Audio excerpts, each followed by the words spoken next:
be natural. And this is where we find the source that God made to transcend the New World Order. That's why they want to try to keep us out of it.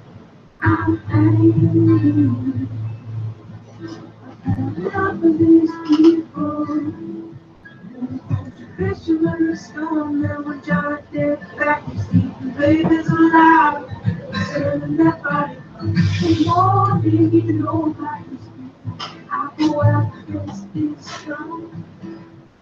Literally, I'm out for the ride. They're green and sleep, and they run around screaming, we can say, you want it, baby. I have to know, baby. Hillary's in the creepy weird stuff, man. She sleeps in the same room with that creepy weird woman. His mother wears a full of blood, and that woman number one is ugly. Imagine how bad she smells, man. On her and Obama just escaped. Mama Hillary both smell like soul good.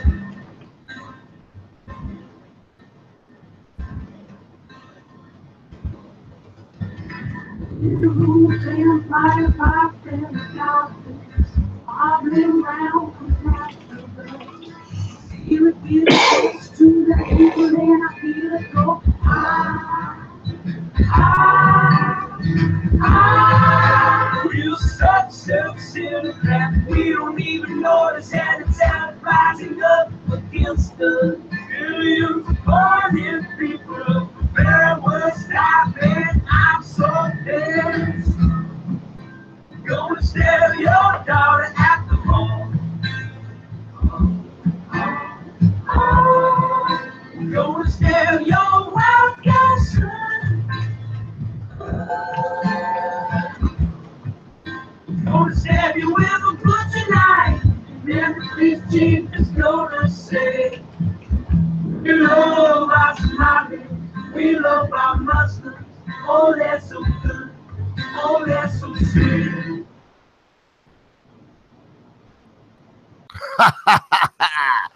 I'm getting hooked on starting with a tune, something to pick up everybody's spirits. I only have a certain size library, common sense. It was a good song, though, to be fair. I quite enjoyed it. It made me laugh in various positions. I played that yesterday on the shit stream once in a while on Sunday, not every Sunday. But Staggerson Jags didn't do his usual stream of consciousness on Saturday. So when Sunday rolled around, I don't know, I was talking to Artemis Brain Sample, and one thing led to another. So we ended up doing a 4-hour-long shit post session. I saw bits of it. But I played that. Yeah, I don't expect anybody to ever show up to that on Sunday. Sometimes people do. God save them. You don't gain any brain cells on that particular stream, I guarantee you. Do you on any of ours? Well, and you know, we did actually when Artemis first got there, he just had a heart attack, had 4 or 5 stents put in his heart catheters, whatever you want to call it. And I mean, the guy is he's the kind of guy I look up to. Yeah. Because whereas right now I really do consciously try to think about what I'm doing to my body, and there's nothing wrong with me that I know of. Yeah.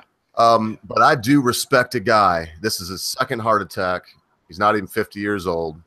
That will get home and light a cigarette, mate. I don't know how you feel about that, but at the end of the day, I think Artemis put it quite well last time when he was saying it on Sunday. You've only got so long on this earth, and you might as well enjoy it while you can.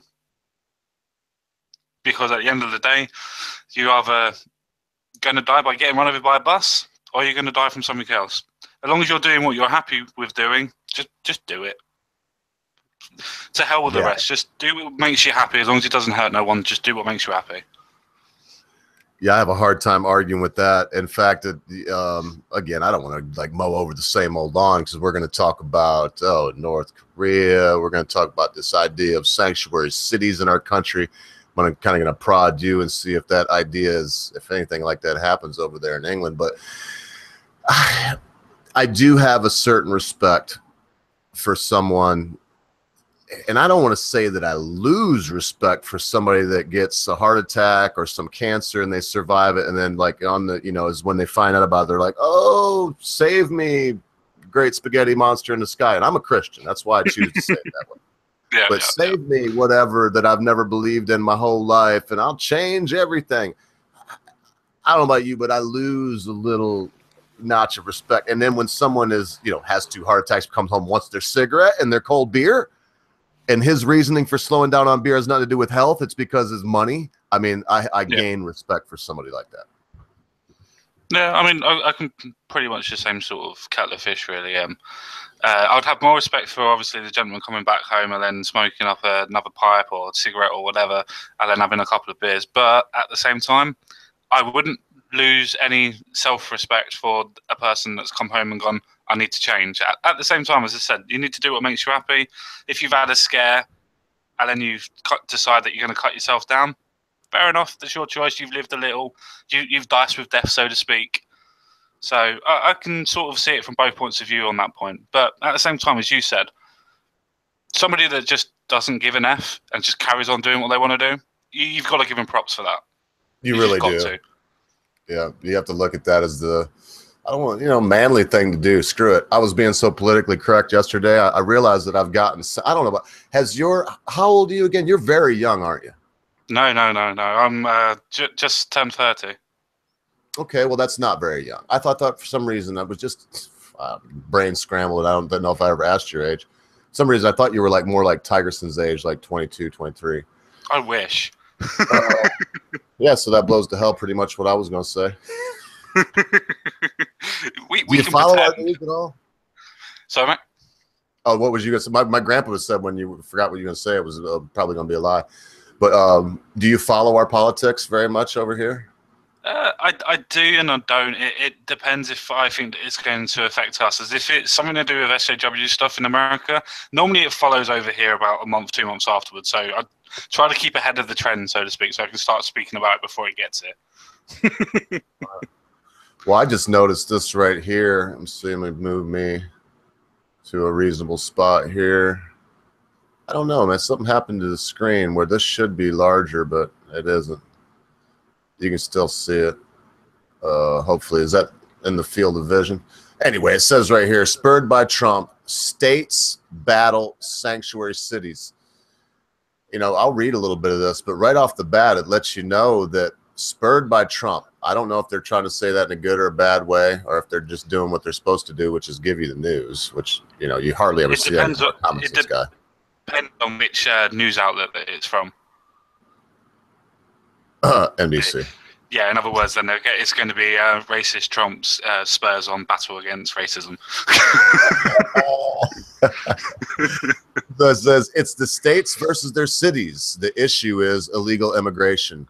A growing number of proposed state laws designed to crack down on sanctuary cities are putting local leaders in those municipalities on defensive, forcing many to fight off measures they say could cripple their crime-fighting abilities and threaten economic growth. This says at least 31 states are considering legislation this year that would ban sanctuary policies, according to the National Conference of State Legislators. Many of those bills face fervent opposition from mayors. Look, I'll go on a little bit, common sense. But the problem that I have is they keep saying, well, everybody in America wants sanctuary cities. Then they said, when they found out everybody don't, because they have one thing, because we hired Trump, that's obvious that we don't. And then they would say, well, but the states want sanctuary cities. And then you can read here, no matter who you'd spurned them, the states are now battling sanctuary cities. And now they're getting down to the mayors. Yeah, eventually it'll be, well, the people want it. That'll be their last stand. And the idea that ending sanctuary cities would cripple crime-fighting abilities and threaten economic growth is insane. Number one, by cripple crime-fighting abilities, they mean they don't figure that people that are here illegally will go up to them and tell them information on a crime. They're not going to do that anyway. They're illegal aliens. They don't believe in the law. They don't like you, police officers, so forget about that. And then it says, and threaten economic growth, because there's this narrative with the lunatic left, my English brother, that goes this way. Yeah. Low-wage immigrants, illegal immigrants, help our economy. Of course they do. Any economist would tell you that. No. I was being sarcastic. I know. No, I thought that was funny. I just can't even abide that. It's like, holy shit, no. Because an economist will tell you, no, when you bring in low wage, the only thing that helps at all is the people that are hiring them in the short term. Yeah. But Henry Ford was the one that said, I've got to pay my people enough money so they can buy my product. Exactly. And I mean, that's only sense. So you can see that decline, though. It's like, oh, everybody wants it. Then no, okay, obviously everybody don't. Okay, the states want it now. Oh, nope, obviously they don't. Now it's the mayors want it. Yeah. Well, I mean, as it says in there, you've got 31 states that want to pass that bill. Now, if that doesn't suggest that anybody with any sense at all, using my own name, but without any sense, then what are you doing? You can't understand that 31 states want to pass this bill to go, we don't want sanctuary cities. There's something wrong when 31 states want to do something, want to do something altogether. That doesn't normally happen. It has to be a federal level. So for 31 states to completely agree on something is a little bit weird, because obviously there's something that's definitely going on there. Well, you have a majority. You have at least 31 states with cities in them where they say, if we arrest somebody for the 25th time on whatever, and they're illegal, we are going to once again let them walk out the door. And I can find some anecdotal evidence, common sense, where I can show you that, oh, this, Juan Valdez got out of the jailhouse after being arrested 20 times. He was illegal, and then he went and raped and killed some 65-year-old woman. And that happens. I just don't like to pull those out because, no, the majority, you hear the left always say, well, not all. Okay, we don't have to point to that. We don't have to say they're going to do something bad when they come out. They did something bad when they went in. They're not here legally. Exactly. And that's not even including the crime that actually got them into the prison to be, first of all, because most of them don't get caught for being illegal aliens. They get caught for doing an actual crime, as in a federal crime. And that's the reason why they normally go to prison, not because they're illegal aliens, because they don't normally get caught for that. Oh, and the prison industrial complex, it makes me hurt to even think about that, man, because that's where, oh my goodness, deportation, that is by far the best answer to this question for me as an American. Just me as a person. We have to... Just me as a person, that's the best idea. If somebody comes into your country illegally, the clue's in the title, illegally, then that just means that they're not supposed to be there in the first place. There's a reason why they crossed illegally. It means they have some shade in their past. It means they're not normally nice people. And again, hashtag not all. Well, and the funny thing is in ministerial school, I knew two gentlemen I knew a few from England, but I knew two black gentlemen from England, one from Manchester, one Craig. I just love to say his name because he always tell me, you can't say my name without smiling, mate. Craig. And he was smiling, anyway. But these lads, man, while they were here, were renewing, work study, because it ended up that both of them, got a little job, something to fill time and get a little pocket change going. But to get a job, if you're not from south of the border, because I use these two dudes as examples because I knew a guy, let's see, 3 or 4 from Australia, but these dudes were black. So your African-American card, whatever it is, that don't work if you're English. No. I have my own theory about that. I'll share it with you very quickly. English people, as a rule, are not racist. Not generally, no. So they don't care. It's just Englishmen. It's not, you don't want to call a black dude from England African-American. I've learned that. You don't want to do that.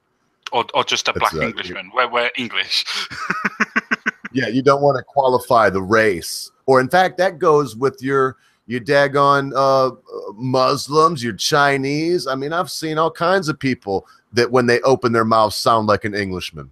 Yeah, and it seems like that's the one rule, that they don't really want to qualify what they were before English in their ancestry.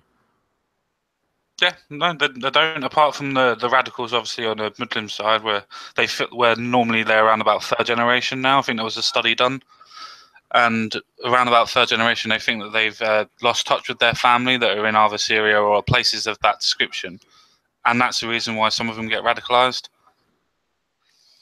But apart from that, most second tier generations normally are completely and utterly English by complete and utter blind faith, so to speak. Just to use that as a pun. Ha. That's good.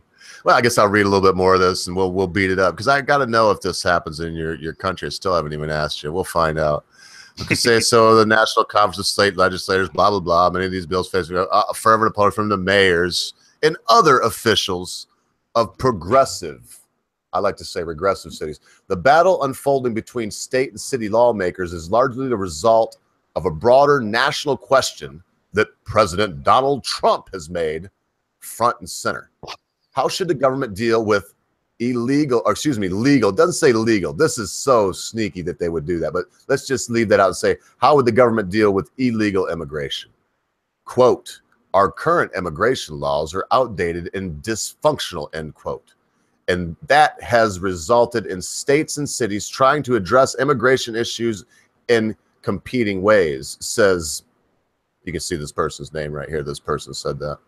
A senior policy attorney at the National Immigration Law Center. Localities know these populations benefit them economically and want to protect them, she said, adding that, listen, it would benefit these cities if they had prostitution rings or trafficked cocaine or methamphetamine. I'd benefit them greatly, financially speaking. Yeah. Fuck yeah. That's what I'm saying. But it's against the law. Obviously.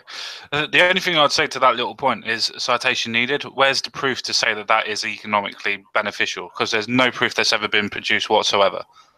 No self-respecting communist has ever actually provided any proof to say that. There's been social scientists that have tried to provide proof, but no economist. No, you see what it says here. Here's their citation, mate. Common sense guy. Tell me if this makes any common sense. Localities, no. In other words, it's just, you probably know this. Common knowledge, is that empirically scientific? No, it's not. It's just a common consensus that is the common sense of the group or the common answer of the group. Like alt-right would be the common sense of genocide. Right. There's no such thing as common sense. That's pseudoscience. Exactly. I mean, if you say it's common sense not to touch electricity, no, it's not. If you grew up humans, that's saying it's innately inside of you to know these things. If you got some people from darkest Peru or Papua New Guinea and brought them in and showed, there was 2 hot wires coming out of the wall, they might grab them. If you say grab that, I know they would. They just grab it because they don't know what's on the other end. So there hence is why no you normally thing put as common covers sense. on the plugs for kids. Hence why you put covers on for kids, don't you? To stop them sticking the fork in. The whole campaign that went ages and ages in the 90s. Yeah, it's definitely not common. And then you have to look at how they're appealing. They're doing this. What it's called, common sense. You undoubtedly know this, is an appeal to authority.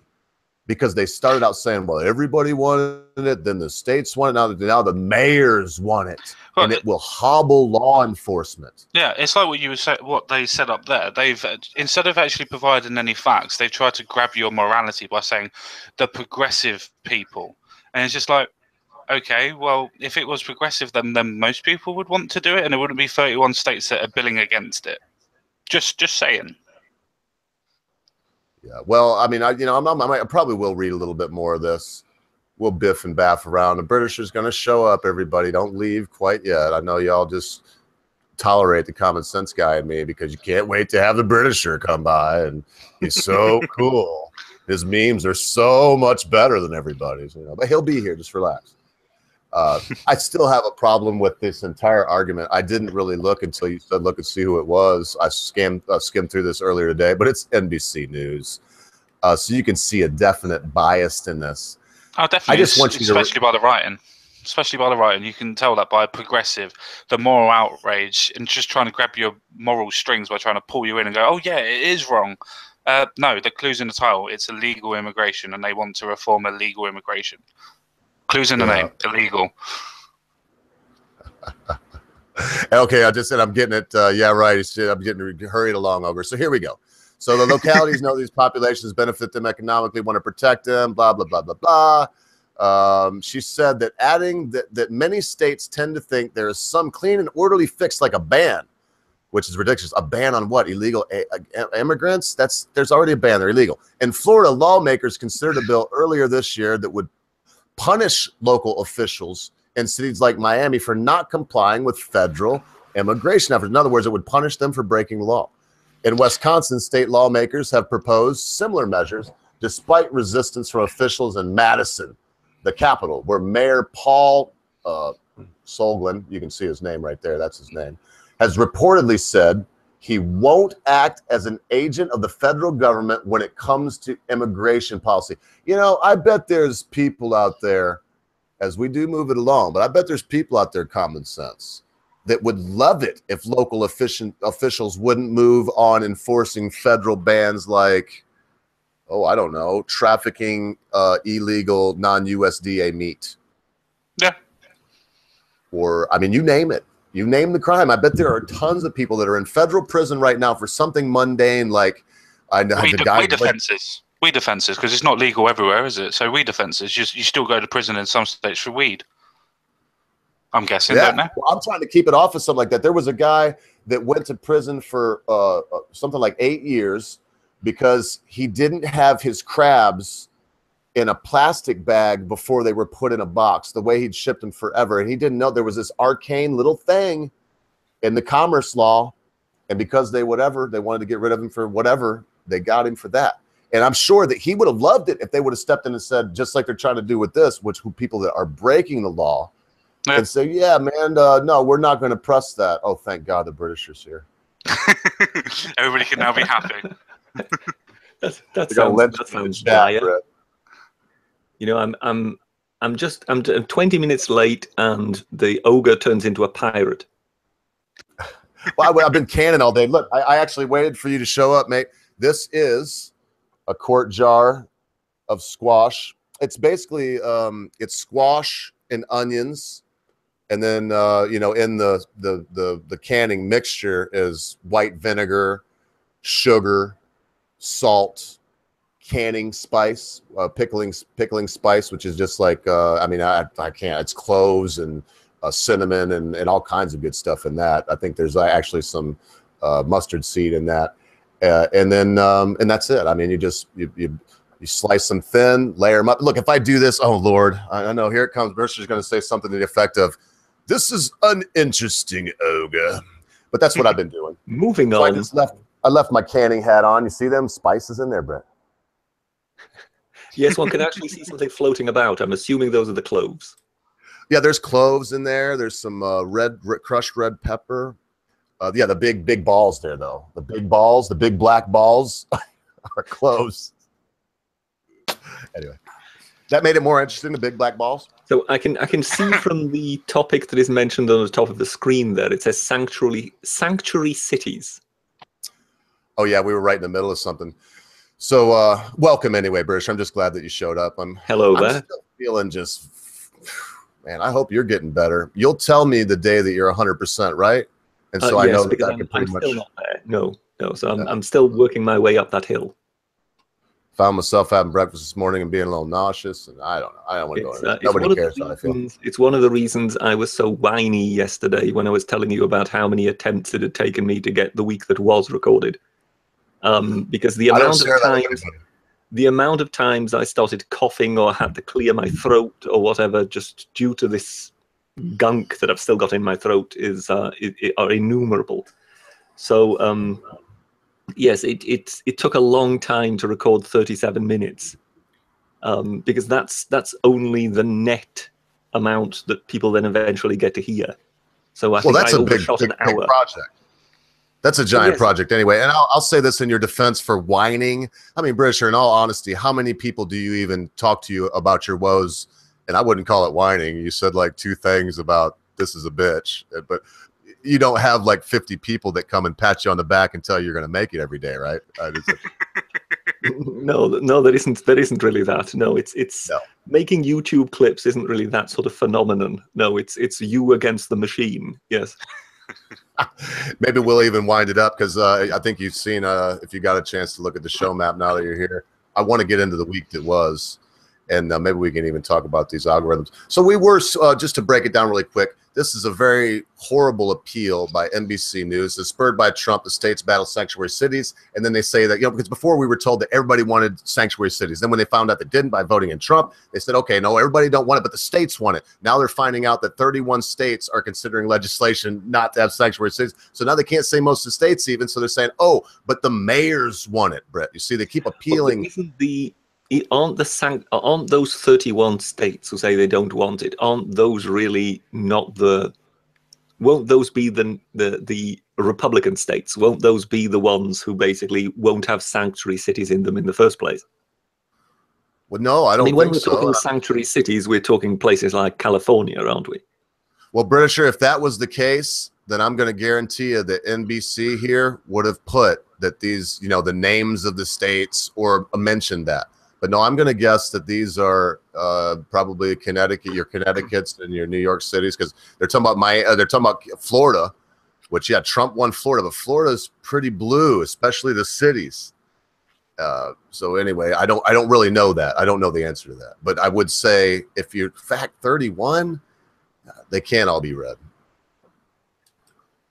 You see what I mean? I'll take your word for it. I mean, you're the one who knows the colonies. Wow. Lord, let me move on with what I do know, because I don't really know the answer to that, Brett. And here's the funny thing. I studied lately, especially since we started doing this, and I look more at news over there and in Europe than I do here lately. Yeah, so no doubt you'll know all about Corbyn and Venezuela. I kind of want to talk about that today if you want to.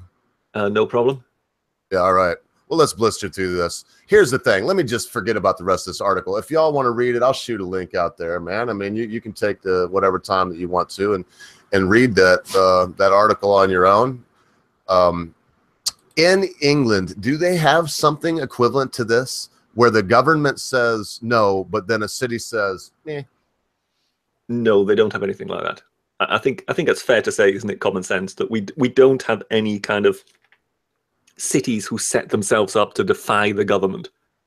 Not defy the government, but we do have cities that are more welcoming than others, i.e. Birmingham, Luton, and places like that, but not to the point where we would classify them as a sanctuary city. It's just where they seem to conjugate. Well, yes, but I mean, when it comes to the sanctuary cities, I mean, they are sanctuaries to illegal immigrants. So, we do have cities where there are much greater, very large immigrant populations, but they don't really set themselves up to be welcoming to illegal immigrants. Not by our standards, no, definitely not. I mean, I'm sure there's underneath or underground work that goes into making them the way that they are, but definitely not from the government. They're not classified or generated by the government. Definitely not. No. Well, here might be my biggest question. In Birmingham, if a Bobby just gets called to a disturbance and he's checking people's IDs, and a person there that's not even involved in the disturbance isn't a citizen and is there illegally, is he going to be like, oh, cheerio, mate, no big deal, stay out of trouble? Or is he, what's going to happen? I mean, if he were to have a reason to believe, to know that this person was illegal, then I think he would be kind of duty bound to do something about it. Whether he would, almost as of right, kind of just start finding out who is legal and who isn't, that's another matter. I think he would more than likely just arrive on the scene and just decide, look, I'm dealing with the problem I'm dealing with, and that's it, rather than looking for other problems, if you know what I mean. Yeah. I agree on that one. But if basically his nose is suddenly rubbed in it and he suddenly realizes, well, hang on a moment, this is a person who shouldn't be here, then I think he would kind of be duty bound to then start doing something about it. Yeah, no, I agree. Generally, though, our police officers don't really check ID, not unless you're actually involved in an incident. If you're just watching, generally, they don't check anything like that. But if someone's called out, just so I can get my mind wrapped around if it's similar, if you're in a vehicle that's pulled over and you're not driving, can the officer ask you for your ID? They can, but unlike in America, if you haven't got ID on you, it's not a case of, okay, we don't know who you are. They'll just run a name through the database and see if your name comes up. If your name comes up, generally they'll let you go, type of thing, depending on what the actual reason is why you've stopped the car, obviously. I think it also is a matter of, I think it also very much is a matter of sort of officers using their own nous, if you know what I mean. Yeah, own discretion. To kind of work out, look, is there something going on here, if you know what I mean? Yeah, I'm not sure. I'm sure it's pertinent, but Logical Lion sent this along to you, Britisher. I'm not sure how this ties in, but this is what he has to say about illegal immigration. I'm not sure. I'm not sure how that ties in either. But okay. It doesn't. It doesn't. Thank you, Lion. For clarifying that, Ogre. It depends. How many of them are keep it above European? 5th grade today. It depends. How many of them are Eastern European? I don't know. I don't know. I'm going to move off of that. Actually, that's an interesting one because I just heard some statistics recently that you know how we sort of talk about how many Poles there are in Britain, and the EU has given Poland a very hard time regarding how many immigrants it has taken in. You mean none? Yes, because that appears to be the figure, but that is not actually true. They have got a great many immigrants, but they are from the Ukraine. Yeah, yeah. And it basically shows that kind of Poland is allowing immigrants in, and they are willing to give refuge and whatever, but they are being selective as to what kind of demographics they allow in. Yeah, their policy is not freedom of movement like the rest of Europe at this moment in time. Well, I mean, and we do have an answer to that. They wouldn't have to provide freedom of movement to people from the Ukraine because that's not EU. No, I know, but I meant in general. Yeah, but I mean, in the same way that Germany has taken in, 1 million Syrians or whatever, it appears that Poland has actually taken in a great many Ukrainians. I mean, really in the hundreds of thousands. But that is not, they are not being credited for it. No. Because they're not what the narrative is. Yes, they're the wrong color. Exactly. So no, anyway, so I'm sorry, I'm drifting completely off subject, but it was just because we tangentially touched upon it that suddenly that. No, we're going to get off this subject. It's fine, Brett. We're going to get off this subject. I just thought this was hilarious, mate. Are you ready? Number one, the answer from Logical Lion, so he doesn't appear to be the 5th grade potty-minded youth that he really is. He said that they're firefighters from Yorkshire. That's how that was relevant. And also, I thought you'd think this was funny. AlphaGo says Britisher is Welsh/confirmed. Oh dear. Welsh/confirmed. Confirmed, as someone who is from Britain, do I sound even remotely Welsh to you? I don't know. You're not singing when you speak, so I'm guessing you're not. Yes, I'm also not a member of a choir. So that would also rule it out. So, yeah, no, I'm afraid Welsh is, again, far off the mark.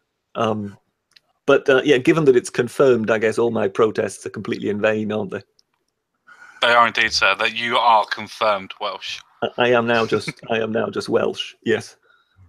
Well, I just think it's funny to wrap that last thing up because, I mean, sanctuary cities, I got 2 Englishmen here, and we can go into the Corbyn deal with the Venezuela thing here in a minute, but I think this affects us all. The next deal I got popped up, but it's funny to me that I know, and I could see how you were going around the question, Brett, but only because you don't want it to sound like the police officers that you know that don't even carry guns would be out there like wrapping up people and seeing if they, were from around there for whatever reason and then trying to deport them. No, but if somebody comes in contact with an illegal immigrant, officer of the law in merry old England and in Britain, and they're not there legally, they're going to go.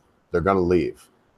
It's the same way here if you're Eastern European, like I believe you just mentioned. If you're English, if you're French, they don't care if you're black or white or if you're Muslim. If you're from those countries, it's going to be more difficult. In fact, impossible. They'll send you back. I think it's a time to stop that. Sanctuary cities are ridiculous. Unless they can have a sanctuary city outside of Reno, Nevada, where like prostitution and drugs are legal, then okay, I guess. But I'm not really for either one of those things. Let's keep it civilized. In a civilized world, in the Western civilized world, we have borders, and we enforce these pesky little things called immigration policies. So that's where I'm at on that, boys, as an American. And screw it, since I'm an American, let's move the hell on, huh? What do y'all think? Anything else on that, boys? No, I would just add that it's taken us hundreds, if not thousands of years to arrive at having the borders where they are. So maybe it might be a good idea to maintain them somehow. Yeah, I agree. I just wanted to add on to the British point. If you get rid of, say, you have socialist ideals where you want to get rid of every single border, how do you govern those states if you don't have borders? Because then they're just one super nation, so to speak. So how do you actually govern them type of things? The reason why we have borders is so that each and every country can look after itself and be independent and then still serve with the rest of the world. Now, if you put it all into one place, who's in charge? Just a question. Well, I guess in their view, the people who would be in charge would then be the European Parliament. But well, I even think if it's the in main, America. well, yeah, I mean, once America has, surrendered back to becoming a constituency of the United Kingdom, then maybe, who knows? But when it comes to the whole European saga in that regard, it did sort of work until the Eastern European countries started joining. And the reason it worked is because the countries were of comparable wealth. It's once you started introducing dirt poor nations that you then started skewing things that much that you created a kind of immigration wave from east to west. And I think that's what basically destabilized the whole thing. Then you add on top the migration crisis that has arisen with the very poor countries from outside the European Union. And basically then you've got a perfect storm. But I would say that if we would still be, Britain, Italy, Spain, France, the Netherlands, Germany, and Luxembourg, that sort of club, if you know what I mean, then you wouldn't see people in their hundreds of thousands crossing borders from one country into the other. It's only once you introduce the Polands and the Romania and the Bulgarias, that's when you start opening yourself up to trouble. Because you've got a massive brain drain happening in the east, and they're all heading west. Yeah. And that's where you've got a problem. So I think basically it grew too much for its own good, and it grew much, much too fast. Yeah, and the fact that the political system's absolutely corrupt as hell as well didn't really help much. There is also that that element. Yes, the fact that the budget of the European Union has never balanced since its inception. Yes, and is out by billions. Yes, and has every year. Been rejected. I think it's been rejected every year by the European Parliament. Yeah. So even internally, it is being rejected, and they're just basically being told, "Look, there's something wrong here," and yet nothing gets done about it year on, year out. Yeah. Those sort of things don't help them, do they? Not particularly, no. Not when the books don't even balance and you can't even ask the reasons why. But yet, that's the best political system that we have for Europe, apparently. Yes. And I think when the Americans complain about Washington, they haven't seen anything yet. Because there may be corruption in Washington. They may be talking about the swamp that supposedly some man with strange hair is draining. Not that I believe he is, but when they're talking like that, I just wonder what on earth they would make of Brussels. Because when you have got an administration like that just says, "Oh, we're $1 billion out this time," it doesn't matter, does it? No, everything's fine. Am I still getting my subsidies? and that's just it. Got Donald Trump in his hair. it's not that it is not that they are basically that they've run a deficit or anything like that. I'm just trying to explain this to the American audience. When I say they are out by certain figures, it isn't that they have got a deficit or something like that. It is the fact that they simply can't account for where several billion pounds went. Yeah. I mean, that is the worry, that basically official money cannot be accounted for. Yeah, now, like that doesn't happen in the United States. No. So, and basically when then the European Parliament, so the equivalent of Congress, then rejects the books and says, no, we don't accept this. We need some explanations. Then you would think, well, surely then there needs to be some sort of resolution. There needs to be some investigation. There needs to be something. Well, there isn't. That is just it.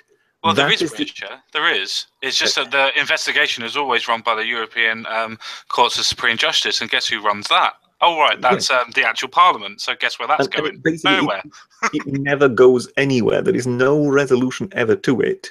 So eventually one just leaves it. And this happens every single time these figures come up. And you just feel, I'm sorry, but with the best will in the world, that is not a way of running some kind of union that has kind of pretensions of grandeur and wishes to become a state one day. Yeah. Anyway, I think the ogre is waiting for us to finally draw a line under this so we can move on to the next subject. And I think he's right in that. I said everything I had to say. There is a slight hint, I think, at the top of the screen there. Well, I'm trying to remember, Brett, and I just took it as I had this up, and I was going to carry on while it still said. So I'm just kind of trying to remember that too, and I'm telling you, just not 100%. Are you ready to kind of disappear in a sea of fire that is cast upon you by Kim Jong-un? I'll tell you about that in a minute. It says North Korea. This is the idea. I mean, so they've done this ICBM test, and yeah, I mean, it was so good this time that Mattis ordered 2 bombers and 2 fighter planes to just fly right over North Korea, and I'm sure that was our way of saying, we can fly over here with impunity from any number of places. It would not be a good idea to fiddle around much. And so, of course, we're asking them to discontinue their nuclear weapons. I just read an article that said they possibly have the capability of producing a hydrogen bomb that is several times more powerful than the one that was dropped on Hiroshima. So North Korea ready to teach U.S. severe lesson, says UN.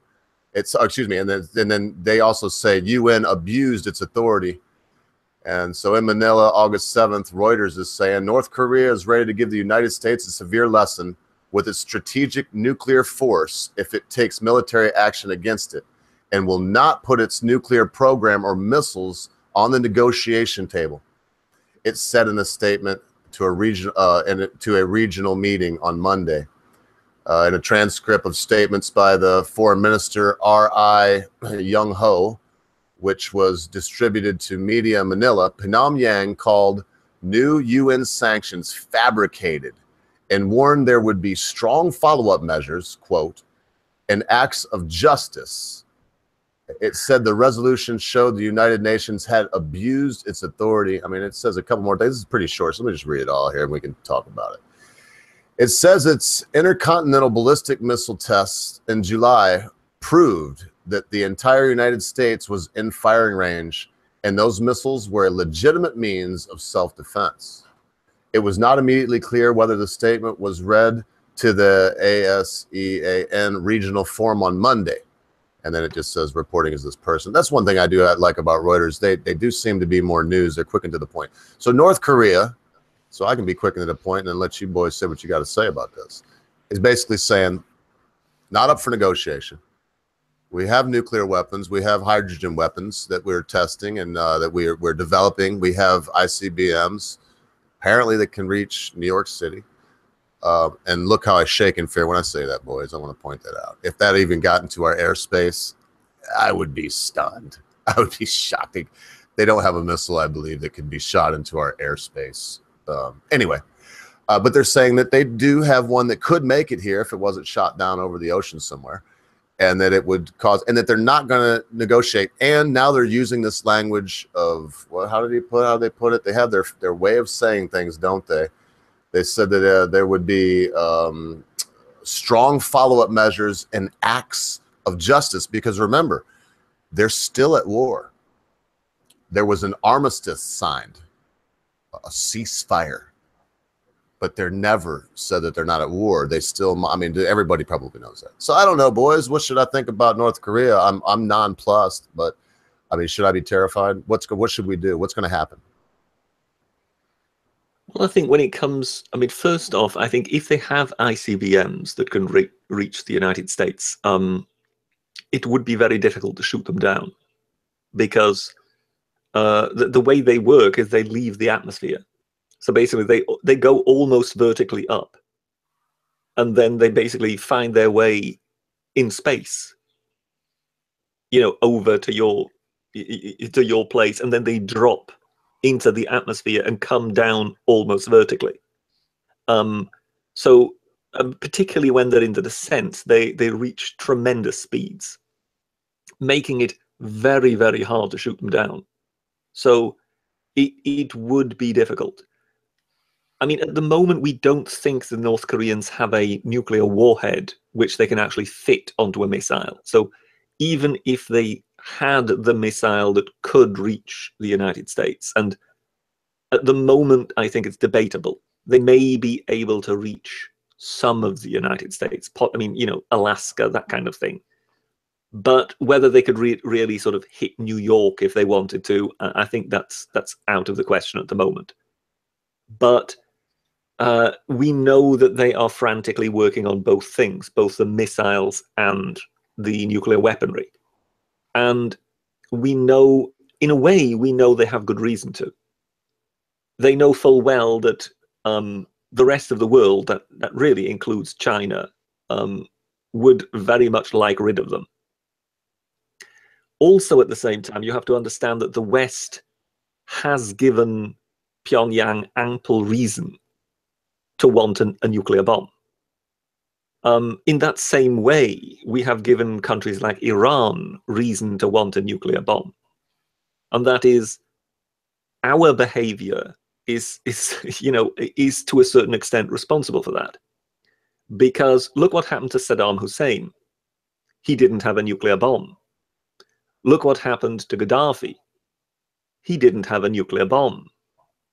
Look what almost happened to Assad in Syria. Again, someone without nuclear weapons.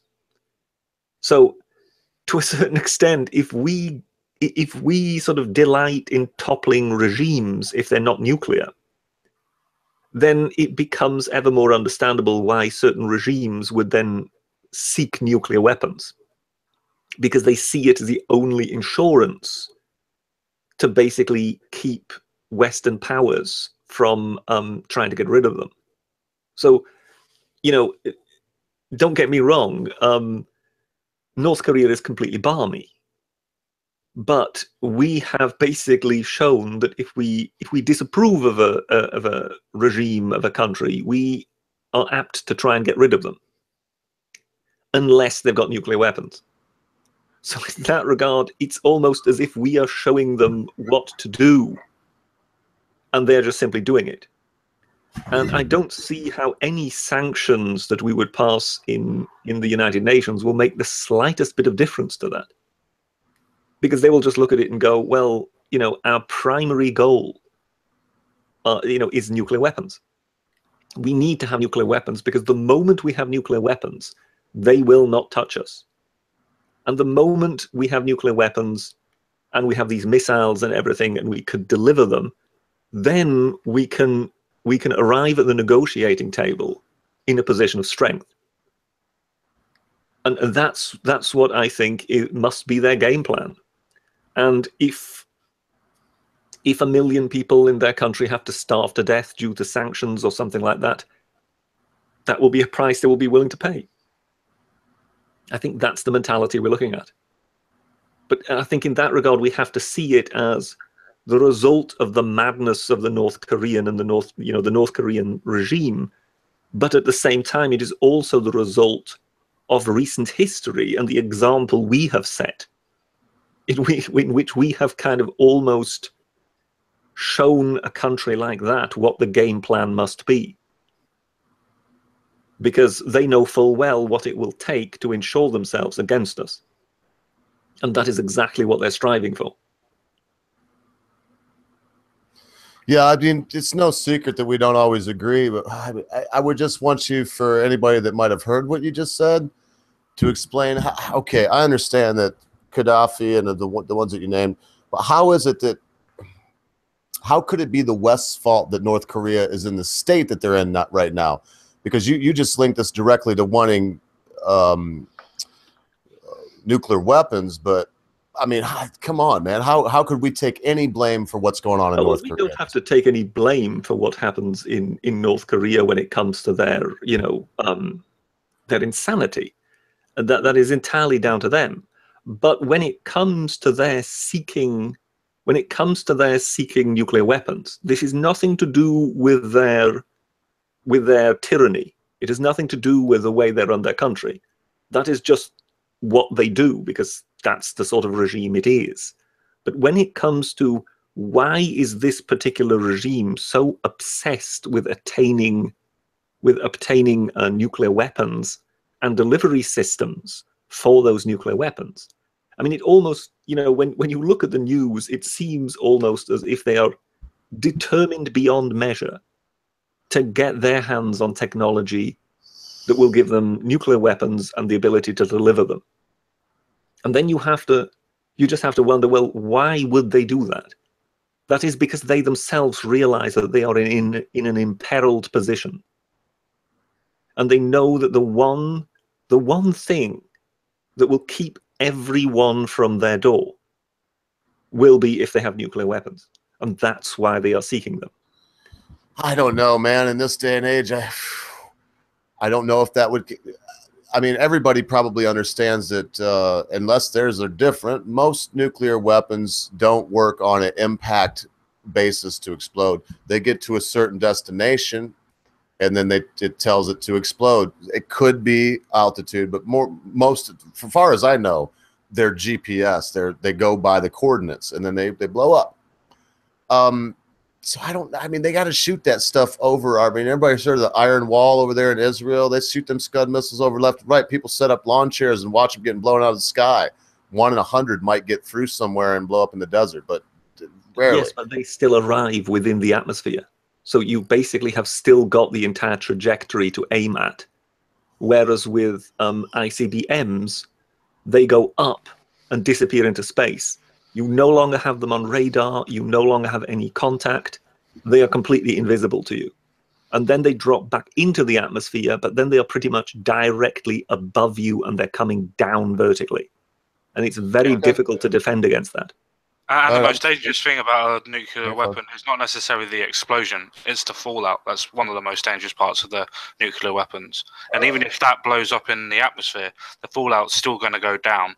And that's the bit that you've got to worry about, if it is able to be blown up in the air.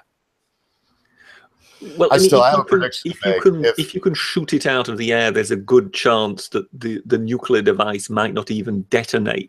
So you wouldn't then have a fallout, if you know what I mean.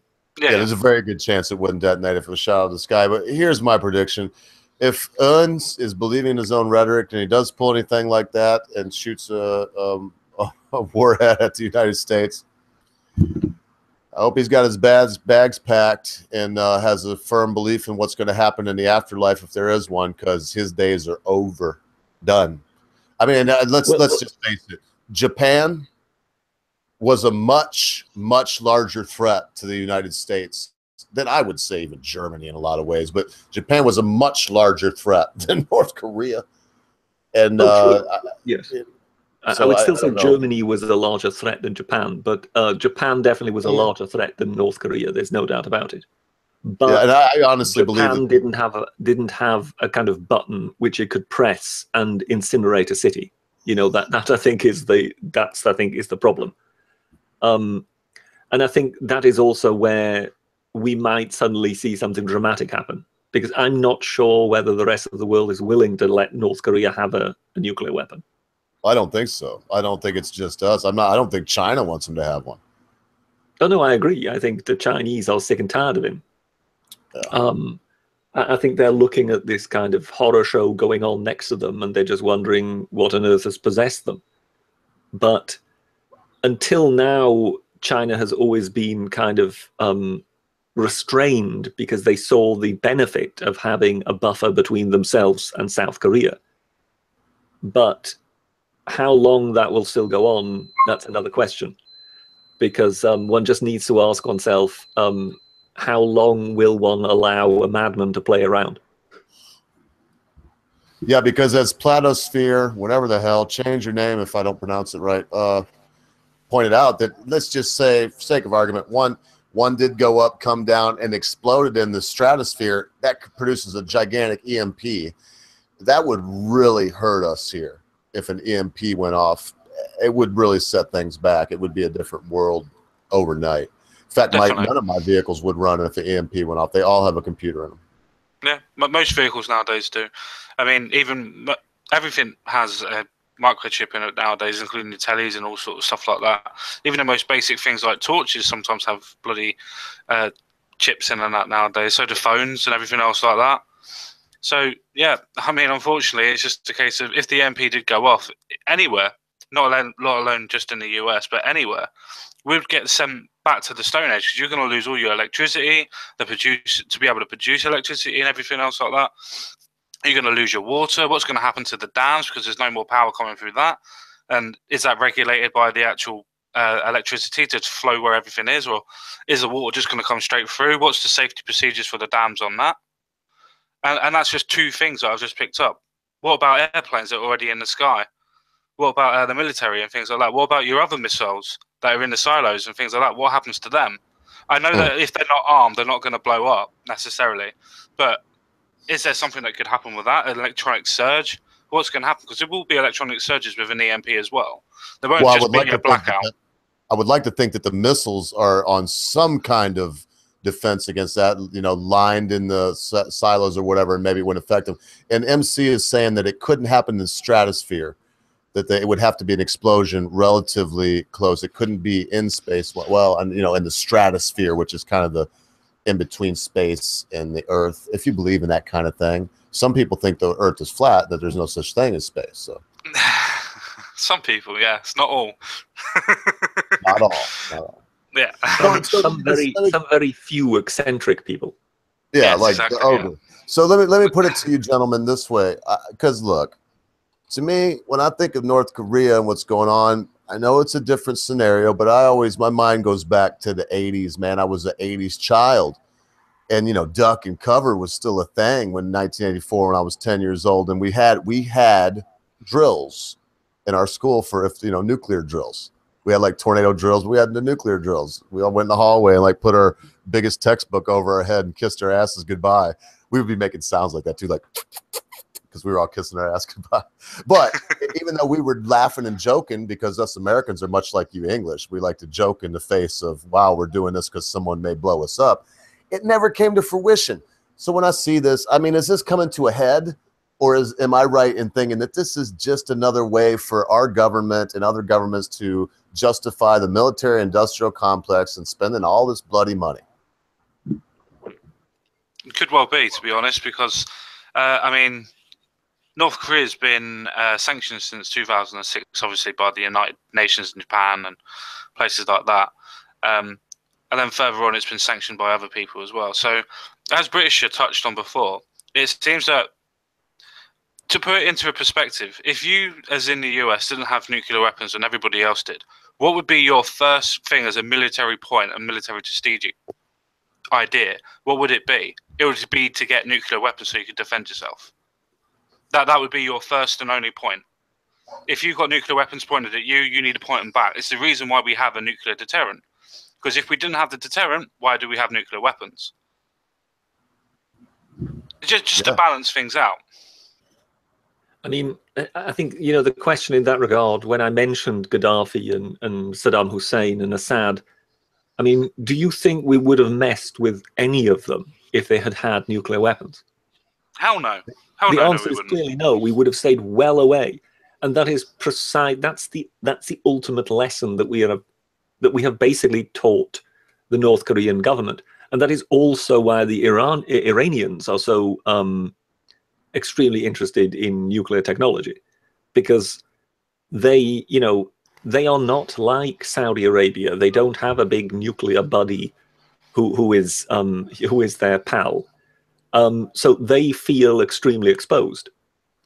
And therefore they know that, I mean, they saw how the American forces pretty much toppled Saddam Hussein within the space of, what was it, about 2 weeks? So, I mean, they realize that when it comes to, actually trying to stand up to the sheer conventional military power of the United States of America, particularly when they come along with some allies, it's pretty much impossible. And therefore they know that the only thing that is really deterring the United States from action is the fact that the United States knows that if it gets involved in so many other countries, they get mired down in insurgencies and other nonsense, because they simply can't control these countries. Smashing up the actual military infrastructure, as one saw in Iraq, is no longer really the challenge for the United States. Actually controlling the territory once they have smashed it up, that is the challenge. And that is really the only that is really the only thing that deters the United States from action, because I think otherwise something would have happened in Iran a long, long time ago. Yeah, I agree. But basically, the Iranians and the North Koreans basically have got the same basic worry, as in any moment now something could happen. Because both in the Middle East, there are a great many countries that are actually lobbying for action against Iran. And when it comes to Far East Asia, again, there are a great many countries that would like something done about North Korea. And therefore, they kind of realize that they've kind of got some crosshairs right on their, on their chest. And that's what makes them nervous. And they kind of know that the ultimate deterrent will protect them. So if they get nuclear weapons, then they're kind of safe. And I really think that the position of the North Koreans is, we will go through no end of hardship in order to get this technology, no matter what the sanctions. And then once we have the technology, then we negotiate. Until then, we effectively refuse any negotiation. And I really think I have a quick question. Go ahead. It's basically going to be a two-part, but the first point is, what would be so wrong in your two minds if North Korea actually got nuclear weapons? What do you think the most damage that they would be able to deal out before the rest of the world destroy them? Britisher? Well, I mean the conventional weapons alone and the chemical weapons could do enormous damage to South Korea. I mean that's without saying. If they also have nuclear weapons and they have missiles that are reliable and can carry long distances, then Japan and even the United States may suddenly become targets. And just the sheer sort of, when I'm talking fallout, I'm not talking nuclear fallout. The sheer fallout economically and whatever could send the entire global economy into a tailspin. And there could be vast amounts of deaths. I mean, that goes without saying. So yes, I really think that this is, this is playing Russian roulette with very, very big stakes. Okay, well, I would just say quickly, so you can get to the second part, and let me just say very quickly, that question, I know it's a serious question, but asking that right now would be like you asking me in 1978, what's the big deal with Jim Jones taking a little cyanide down to French Guiana with him? I mean, it's a cult headed by a madman. Yeah, so I yeah, don't think I'm aware. It's just my point was, especially with the second question, is do you think he would actually do that, knowing that the rest of the world would retaliate as soon as he fires one bullet? Because obviously he knows the rest of the world is watching him. So would he actually go and do that, knowing that the rest of the world will retaliate? Well, I think that is perhaps one of the reasons why North Korea, aside from being balmy, might in fact deliberately fashion itself as slightly mad, because like that, they are not seen as rational by the rest of the world, and therefore we wouldn't put it past them to do something insane. So basically, how much of that is actually built into the calculation? Basically, let us appear completely irrational to the rest of the world, and then we will really be feared. Or how much of it is just that they are gaga? But how exactly do you read that reliably enough when you're basically playing for these sort of stakes? Yeah, I mean, what I'm trying to get my head around, obviously we all know Korea's crazy, and I'm with the rest of you on that part. It's just, once they get nuclear weapons, or if they're able to get nuclear weapons, I don't see what the benefit is to them to then use them. I can see the benefit as what British has said before, about using it as a deterrent. But I can't see them on the point why they would fire them. Well, because there is no reason. This is, in a way, a twofold thing. That yes, at one moment it's a deterrent, and that would seem the obvious reasons why they would be seeking to acquire them. But the other one is also the nature of North Korean diplomacy. Because North Korea, I mean, either they don't have a clue, or this is just their style. It's very difficult, again, to kind of know. Because, again, this time around now there has been sanctions introduced against them. And immediately they are making statements that, what is it, the United States of America will be made to pay 1,000 times. And, you know, they shall, what is it, a sea of fire and all sorts of things. They have a history of this, of basically using extremely bellicose language. And it's very difficult to kind of know, well, are they actually standing there with their you know, finger on the trigger? Or is this just their way of doing diplomacy and it's completely over the top? And they just do it because they don't know any better. But it kind of makes it very, very difficult to read, because you are literally dealing with someone who is behaving like a madman. Yeah, it's just... Therefore, if they then take the next step and they then become a nuclear power, do we actually know that that will stop? Will they then start behaving like grown-ups, or will they still continue on in the same way when... I mean, put it like this, you know, there was situations where, for example, in North Korea, there was a major famine. And there were literally people starving to death in the countryside. And once again, North Korea went completely balmy with its language. And it was just really to attract attention. They wanted somebody to negotiate with them about the famine.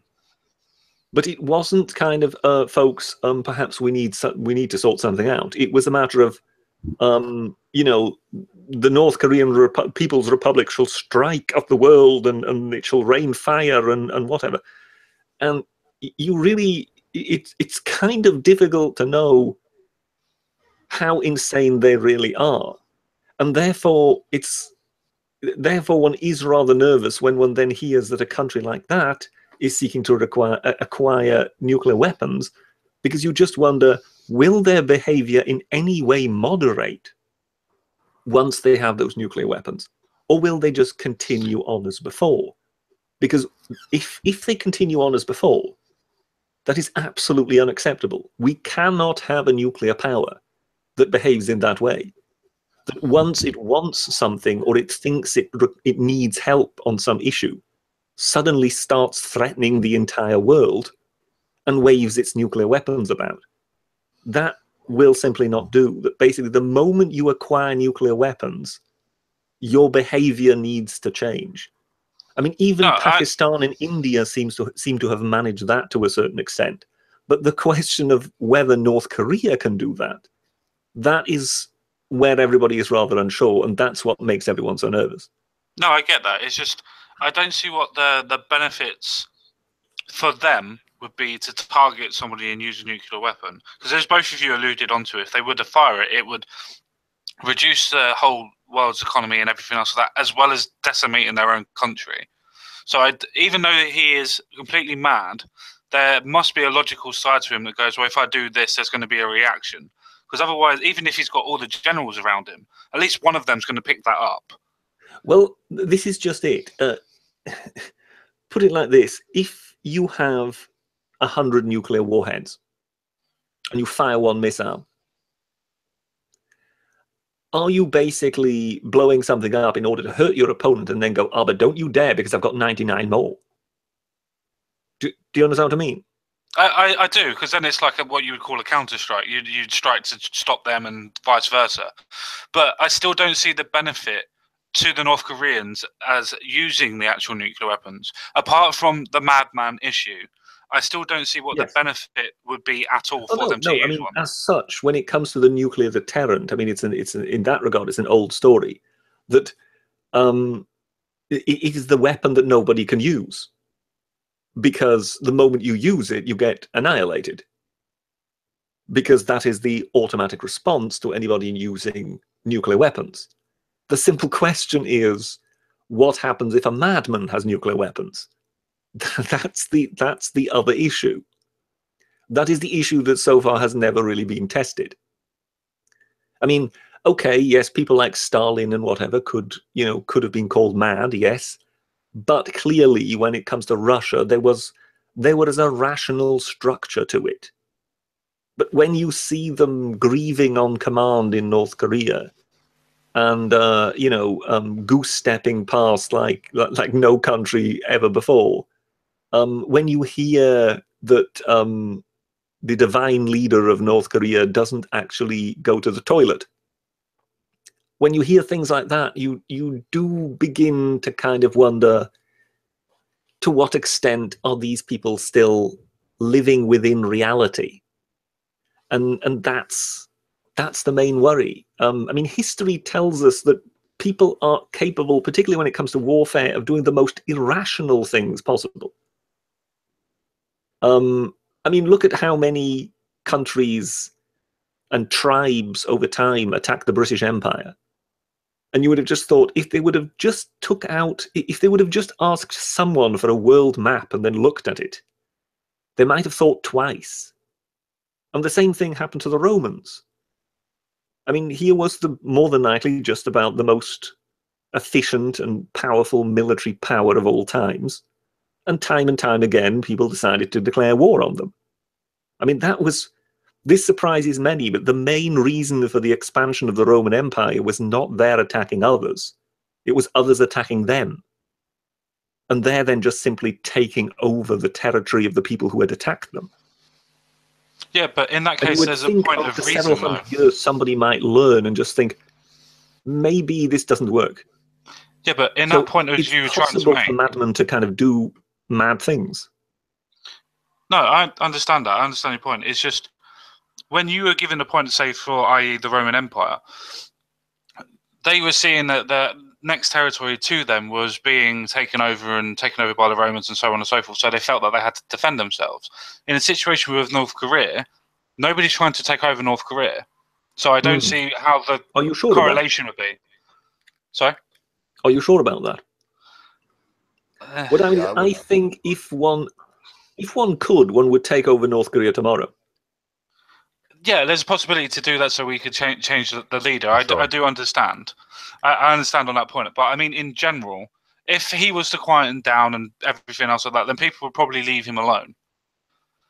It's just, there ain't a cause without a reaction. So what would give him the cause to be able to use the nuclear weapons is my point. But I suppose we've been on this for too long anyway. If Un came out right now and turned all the microphone, all the speakers on in this country, out in the fields, the trucks that are going by playing the music and the political rhetoric would just turn on, and he would say this: Korean people, my grandfather has spoke to me from the grave and told me that it's a new day and all people are free.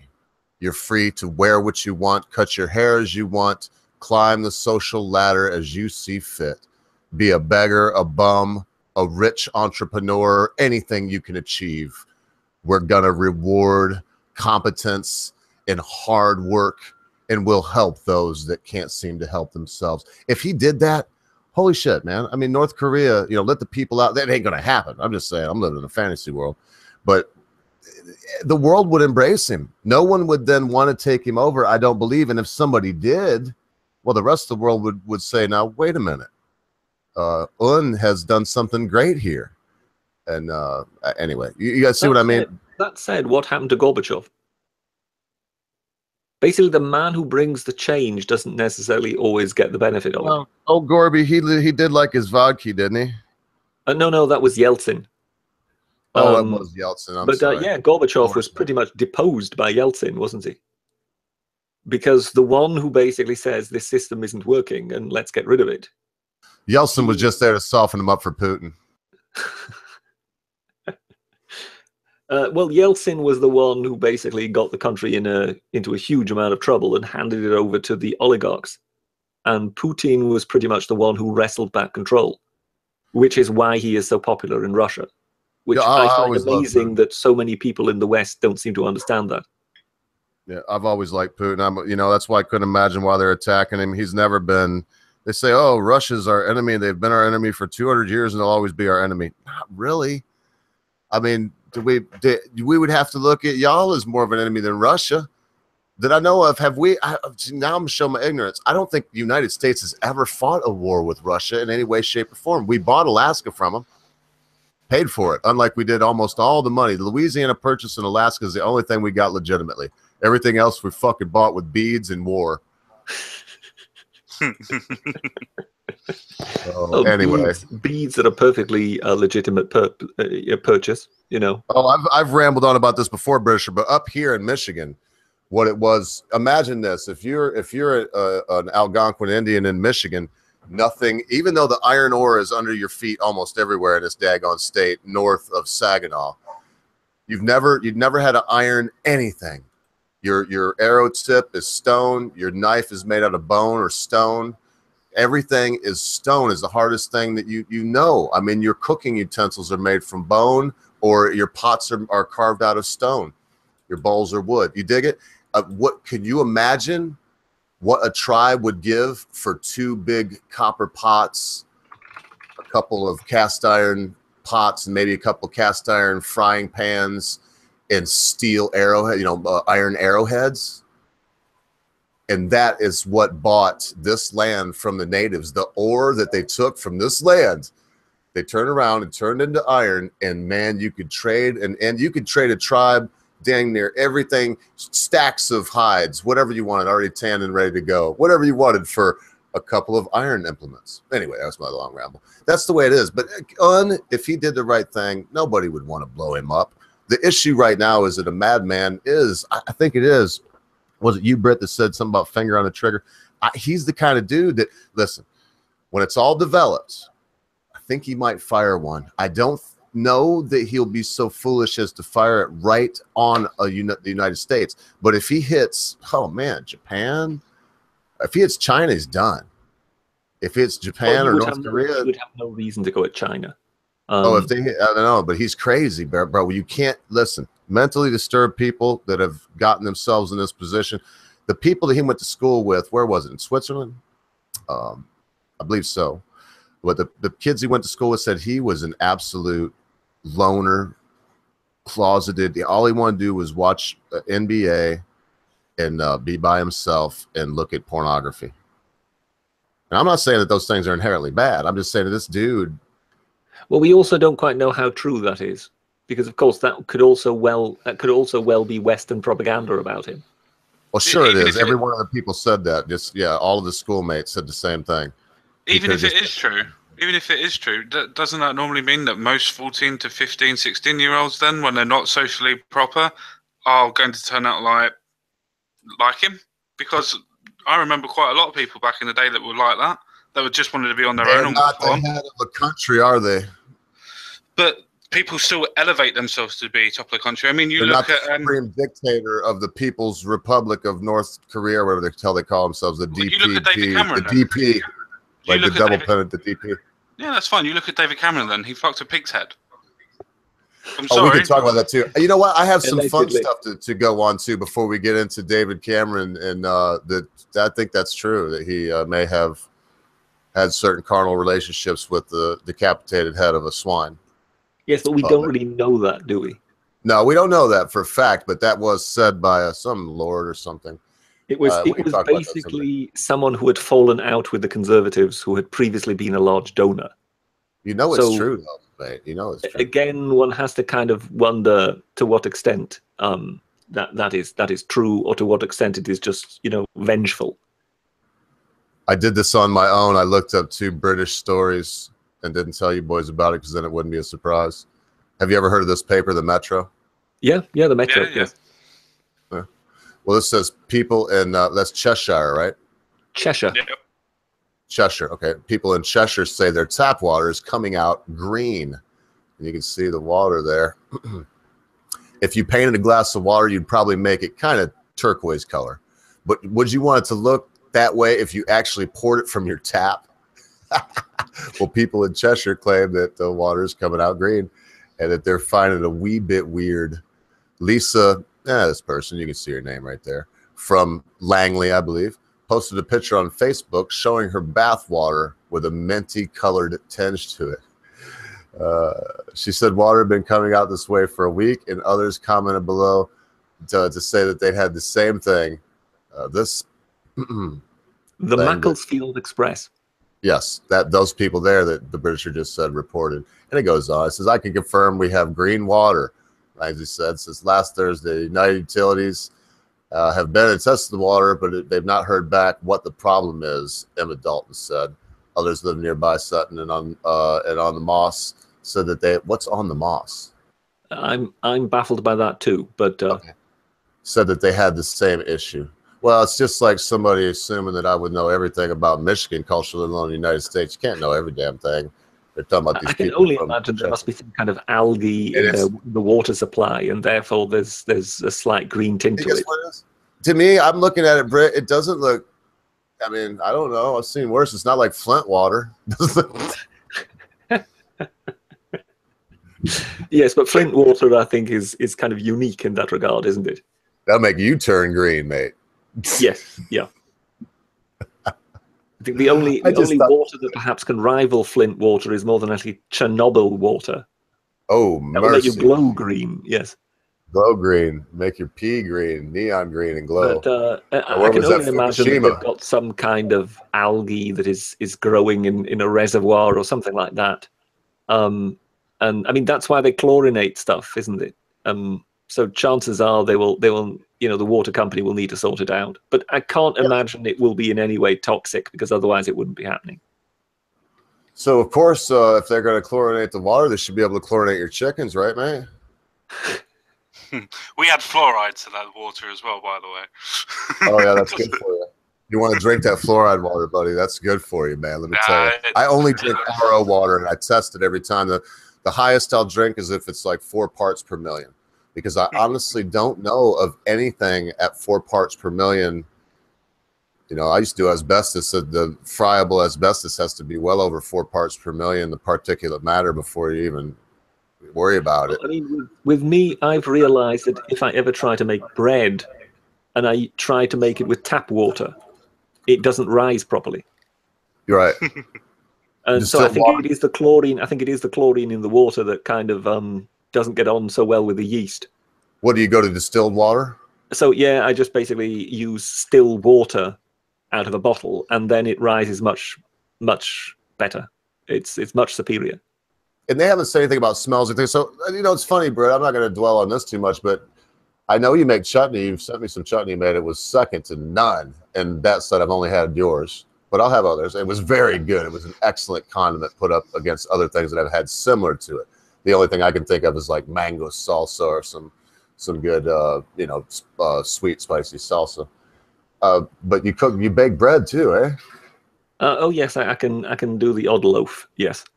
So as a baker and a cook, would you? I mean, if this water came out of your tap, but you smelled it and it smelled, normal or whatever, would you consume it? Well, I would more than likely perhaps give the water company a call, and chances are that has well been checked and whatever, and they will be aware of the fact that there is some kind of algae that's got into the system, but because they know that it's safe, they will let it happen while at the same time they try and do something about it. Because the only alternative is to basically block the water supply completely and then arrive with lorries full of water. And given how much inconvenience that will provide to the population, it's more than likely much easier to just allow them to consume some slightly green water for a few days and sort the problem out. We have well water. We don't drink that. I mean, we filter that and drink it. But like I said, it goes through a sediment filter, a carbon filter, and then through a reverse osmosis filter. And when it comes out, it's no different than distilled water. You put a ppm, a total dissolved solids meter, TDS meter in it, and it'll say, 0.01, maybe 0.02. So that many parts per billion. It's not even 1 part per billion. And that's, in other words, you're only drinking water. It takes the cell of the water, reverse osmosis does, and it pushes it through a membrane that pushes that water molecule on a molecular level inside out. It wrings that thing right out, and whatever's behind just don't make it through, and it's only the water comes through. I love it, man. I don't know. They say that you can't taste water, but if you haven't had tap water from around here, it's very minerally, super lot of lime. Well, I think some water companies that actually sell bottled water, I think they do that. They do the reverse osmosis and then actually add some minerals in later, because otherwise the water doesn't taste right for the customers. It's no taste.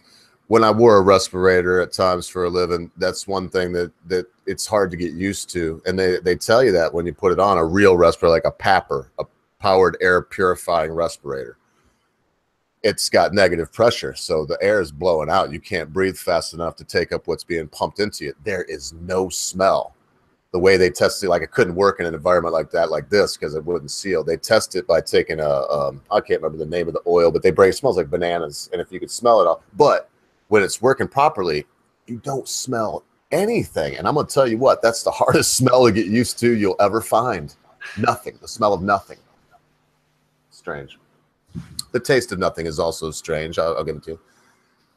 Anyway, how weird is that? I wouldn't be too shocked. I just thought it was funny that this story did make it into the Metro. I found another interesting one in the Metro. Y'all ready for this one? Go ahead. Yeah. It's a little racier than the last one. I think it's fair to say.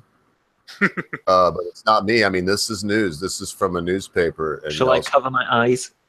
Oh, you'll be all right, Brett. Just give everybody a chance to not be shocked. This is like, and it's no big deal. They've covered up the boobs, but apparently they have they're naked with a kerchief and just their hats over their pudendas. All, decent looking young girls there. And it says, "Step aside, protein world. There's a new sexist," it says, sexist advert enraging the internet. And it's this extremely bizarre offering from Kazakhstan's Choco Travel. The travel company has produced 2 objectifying, I mean, they're going to use these kind of words, keep with the program here, objectifying campaigns showing naked flight attendants covered only by a hat and a scarf. I'm triggered. It's the end of the world. Really? I mean, you just sort of think, well, I'm sorry, but, is it really that big a deal? I mean, it's a strange advert. I'll grant you that. But I really struggle to see the the new sexist ad enraging the internet. I mean, the language is strange, isn't it? Yeah, I tell you what. Absolutely. Sorry, I was going to say. I'll tell you what's even more interesting. In your top right-hand corner of that page, you've got a story that says, "Man swims to work every day." That's more interesting than this story. It says what now? Where you at? Man swims to work every day. Yeah, on the right-hand side. That was back on this other. Yeah, I seen that. We can look at that next. I'm down for that. I love this little paper. I think it's funny. I mean, they got some stuff. I'm just going to say that with the British are on this, to be binging these around, they're ding-donging words like sexist, objectifying, campaign, enraging the internet. They're trying to, if you're even a little bit offended by this because maybe you're a lard ass, and they're trying to give you a steer in regards of, feminist outrage, aren't they? Whereas, in one moment, one can look at it, if one wants to, as, oh, these poor women, they're basically being exploited in their job and being told they have to pose naked. That is one way to look at it. But in the next moment, what was it? Over here we've had several WIs that have posed naked. The Women's Institute. We're talking usually kind of women of advanced age. But then calendar girls. Yes, exactly. They make some kind of nude calendar or something like that. Yeah. In order to try and raise money, and particularly to catch the attention of the public. Yeah. And I think in this case, when it comes to that advert, it's just clearly an attempt to catch the eye, because this is more than likely, it sounds almost like an excuse. But if you think of it, how much information do you see during the day? How much of it will actually ever really be kind of almost like clickbait, where you think, oh, I really, oh, what was that? And when you've got half a dozen stewardesses standing there like that, that might draw your attention. But in the end, you will still be looking at it in the end as a travel company. So they're trying to catch your attention, but then they're trying to sell you something. I wonder if this person got triggered by the word Kazakhstan, and they thought it wasn't Kazakhstan, it was Kakistan. Possibly. I need some laughter, man. I mean, we start out like sanctuary cities, and I said shitties, sanctuary shitties. That was a Freudian slip. And in North Korea, I mean, I needed some of this good stuff. What was this you sent me here? This frack off? Let's stick with the funny. If that's, I don't know. I haven't really looked at that quite yet. I was looking into this. This goes right along with this British news. It's not really. Oh, what's that? Common sense. I was going to say, it was to do with the previous story with the water, that there's a hell of a lot of fracking that's going on in that area, and those are all the towns in Cheshire that are actually having fracking inside of it. Oh, okay. So you think maybe it's fracking? There's a fracking problem going on there? It's a possibility, because it's quite a small little area, Cheshire, and there's quite a lot of fracking going on in it. I mean, I'm not too up on it, so I'm not 100% sure. It looks coincidental to me. Well, at the moment, any fracking that is going on, I think, is only test fracking, because I think nobody has been given any permission yet to do any industrial fracking that would be economical, if you know what I mean. Yeah. So I think any fracking that is currently happening is test fracking, and I very much doubt that would just lead to green water. But like I said, I'm not 100% sure. It looked like it could be a correlation as it's in the area. Okay. Yeah. It's yeah. Yeah, well, here's some British stuff. Yeah, correlation, no show causation. We know that, but that was a great little addendum. I was looking around there. Now that we know that the British are as Welsh, I was checking in Wales to see if they were fracking up in there. Now that it's confirmed, AlphaGo, confirmed that my bro, I actually know where he's from. I'll never tell. It would have to be like he was already dead anyway, and it's my freedom. And I'd be like, all right, fine, he's dead anyhow. And I don't know how that could ever come about. In other words, y'all will never know. I don't think the Britisher will ever tell you. You may one day see his face if he's so gracious you, but I doubt very highly he'll ever tell you where he lives, so you can go harass him. Anyway, let's carry on. So, what we do know he's in Wales. It definitely narrows it down. I couldn't do that and show my face because then Sophane would no longer be known as the pretty one. It's true, too. It's true. It's true. Dashing elderly gentleman he is. All right. But check this out. This is super British, I hope man. he was in the chat to hear that. Who's that? I do hope he was in the chat to hear that. I was thinking maybe the white YouTuber was there to hear the old man strike. He'd be like, yeah, a bunch of old dudes about ready to die any day now. Oh, Lord have mercy. So what about this this man swimming to work every day? Yeah, I knew that'd get him. So it says this man swims to work every day with his laptop, suit, and phone. And you see, I want to know if this is the Thames, what this is. But Benjamin David, very British sounding freaking name too, right? Clambering out of the river. Picture, Facebook, Benjamin. A man fed up with the commute has found a new way to get to work, carrying his computer and clothes in a waterproof bag. Benjamin David, 40 years old, is familiar sight, swimming 2 kilometers down the river every morning, dragging his orange bag behind him. Man, that's great exercise for this guy too. I mean, this guy's got it together.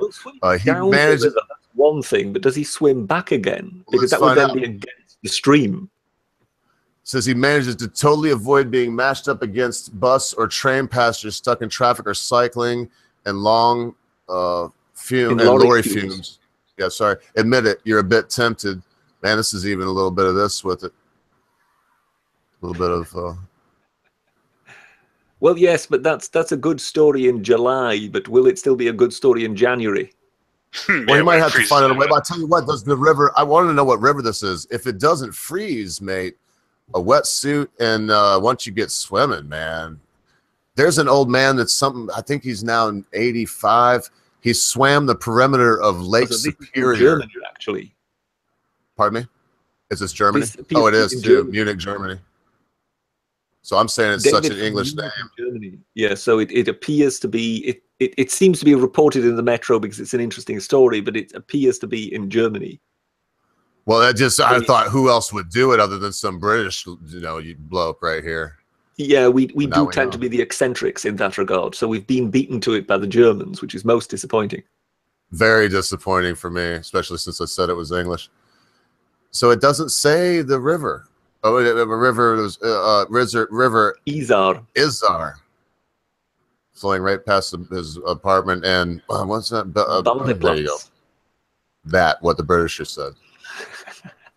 Okay, well that's pretty cool. I don't know what else to say other than this guy's got the right idea. We'll keep him young, save him a few quid from popping it in the, and then he probably won't get the colds and what. Well, somebody in the office might. No, it's a brilliant idea during summer. I cannot see it. I cannot see him doing it in close to Munich in winter because it would just be murderous. If it didn't freeze, though, I still say a person could do it, especially if they were. I mean, most of the rivers in that part of the world are actually quite fast flowing because of the altitude. So they do not tend to freeze over. But just the sheer cold would be another matter. So I cannot really see someone doing that in January and February. It would I think pneumonia wouldn't be far away.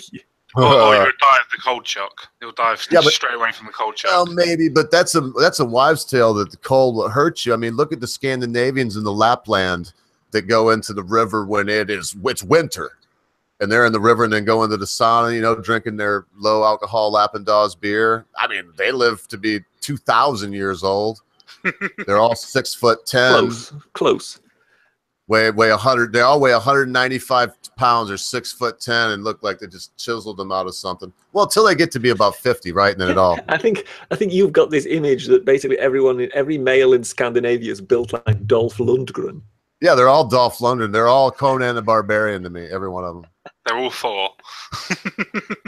I had the pleasure of knowing a gentleman named Stein Lied when I was very young from Norway.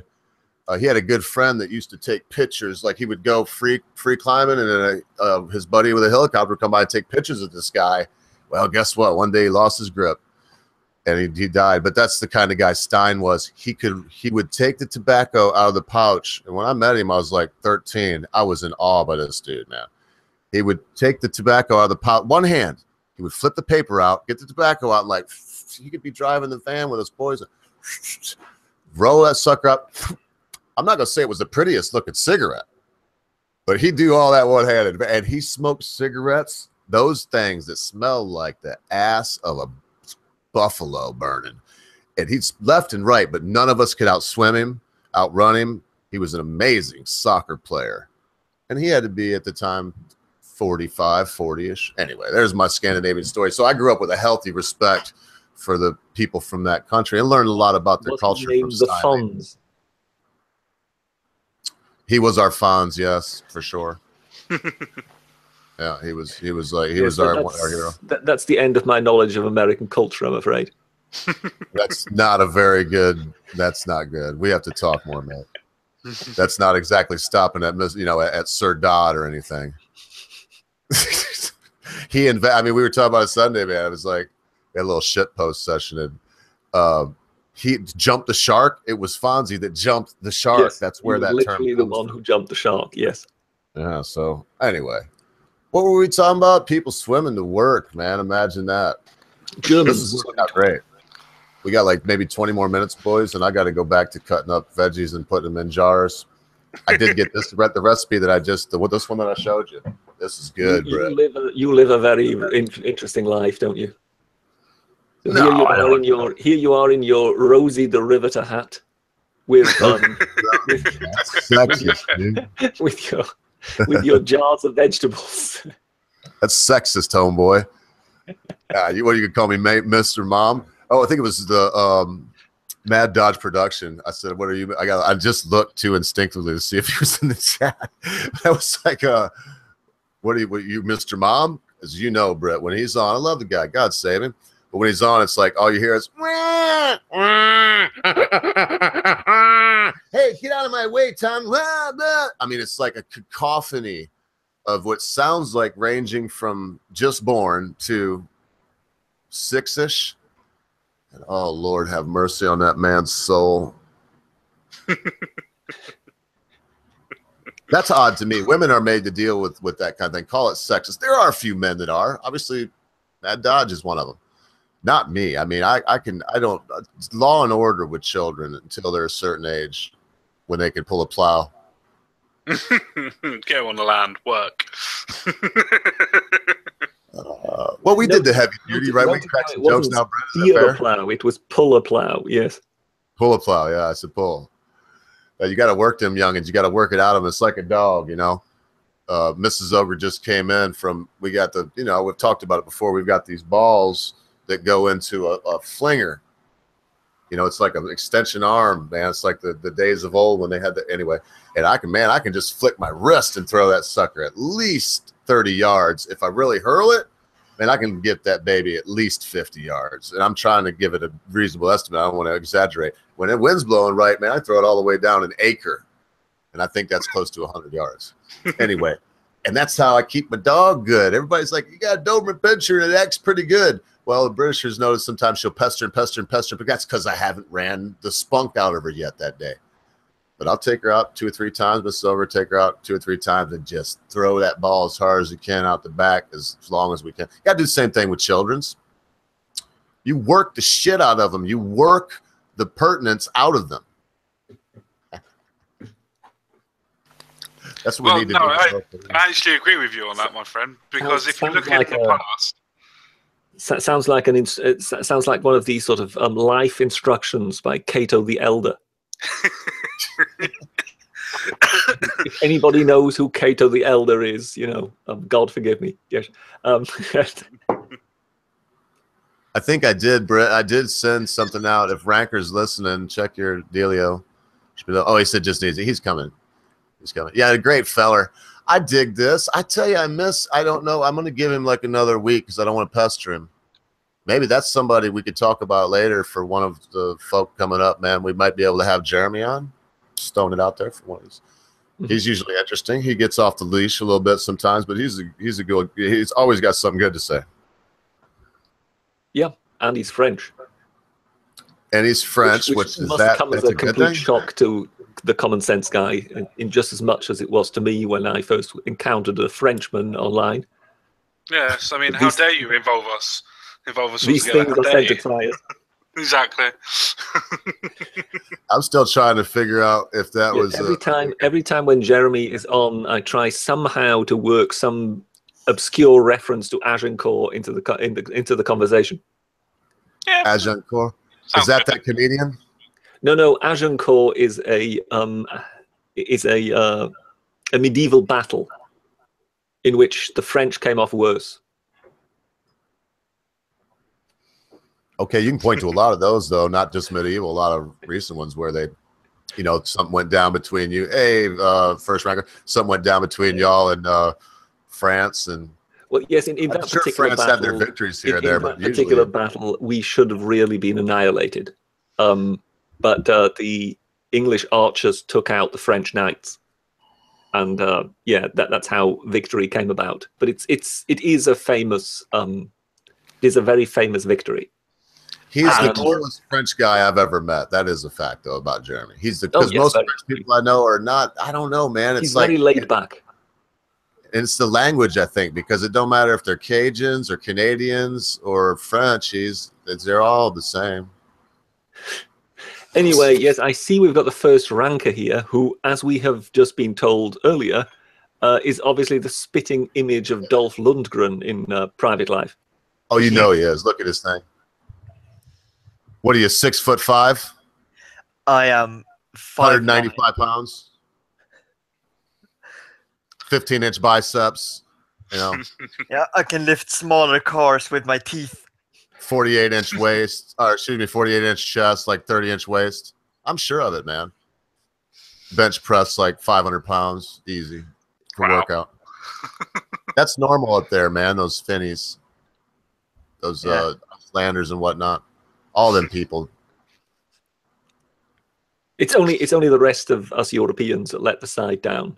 Exactly. Yes, according to the ogre, it's the sort of these superhumans that live. The closer you are to the North Pole, the more extraordinary you get. Well, and I explained why I have a romantic view of it. There's a reason I have a romantic view of it. Definitely not going to say it again. It's too many Viking movies that someone has watched over time. Read a lot of Thor. Look, I got a Thor comic book right here at hand. I think I got one somewhere. I got it right over there. I like Thor. It's probably my favorite comic.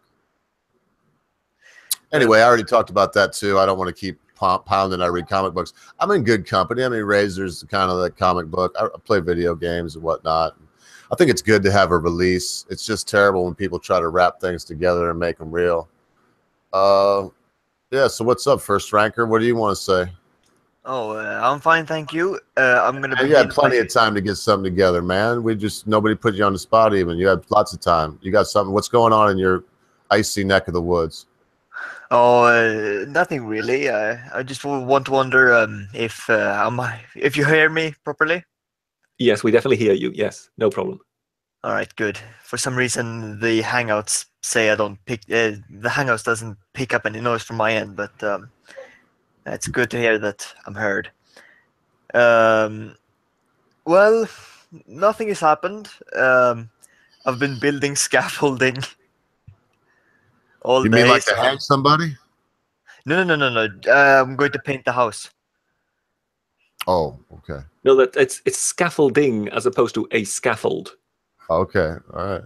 A scaffold is where you would hang somebody, whereas scaffolding is basically if you put up stuff to do some work.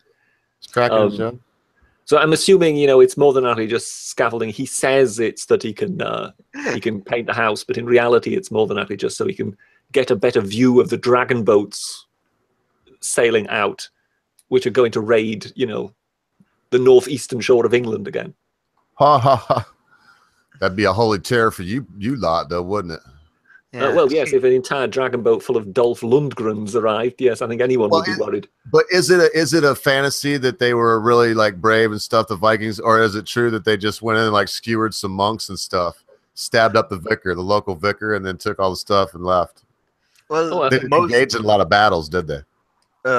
Most Vikings were just traders, really. But when Vikings got into battle, then yeah, they were most certainly warriors. They formed a decent shield wall, and they did a good fight against the local militias and whatnot. The Swedish Vikings didn't really go to England, since It was more the we're not really- Danes. It was more the Danes Yeah. that arrived over here. Yes. Where'd the Swedish go? Russia. Oh, y'all did. I knew y'all went somewhere. That's why I asked like that. I knew it was Yeah. somewhere. Because isn't actually Ruse? Isn't that actually from the Swedes?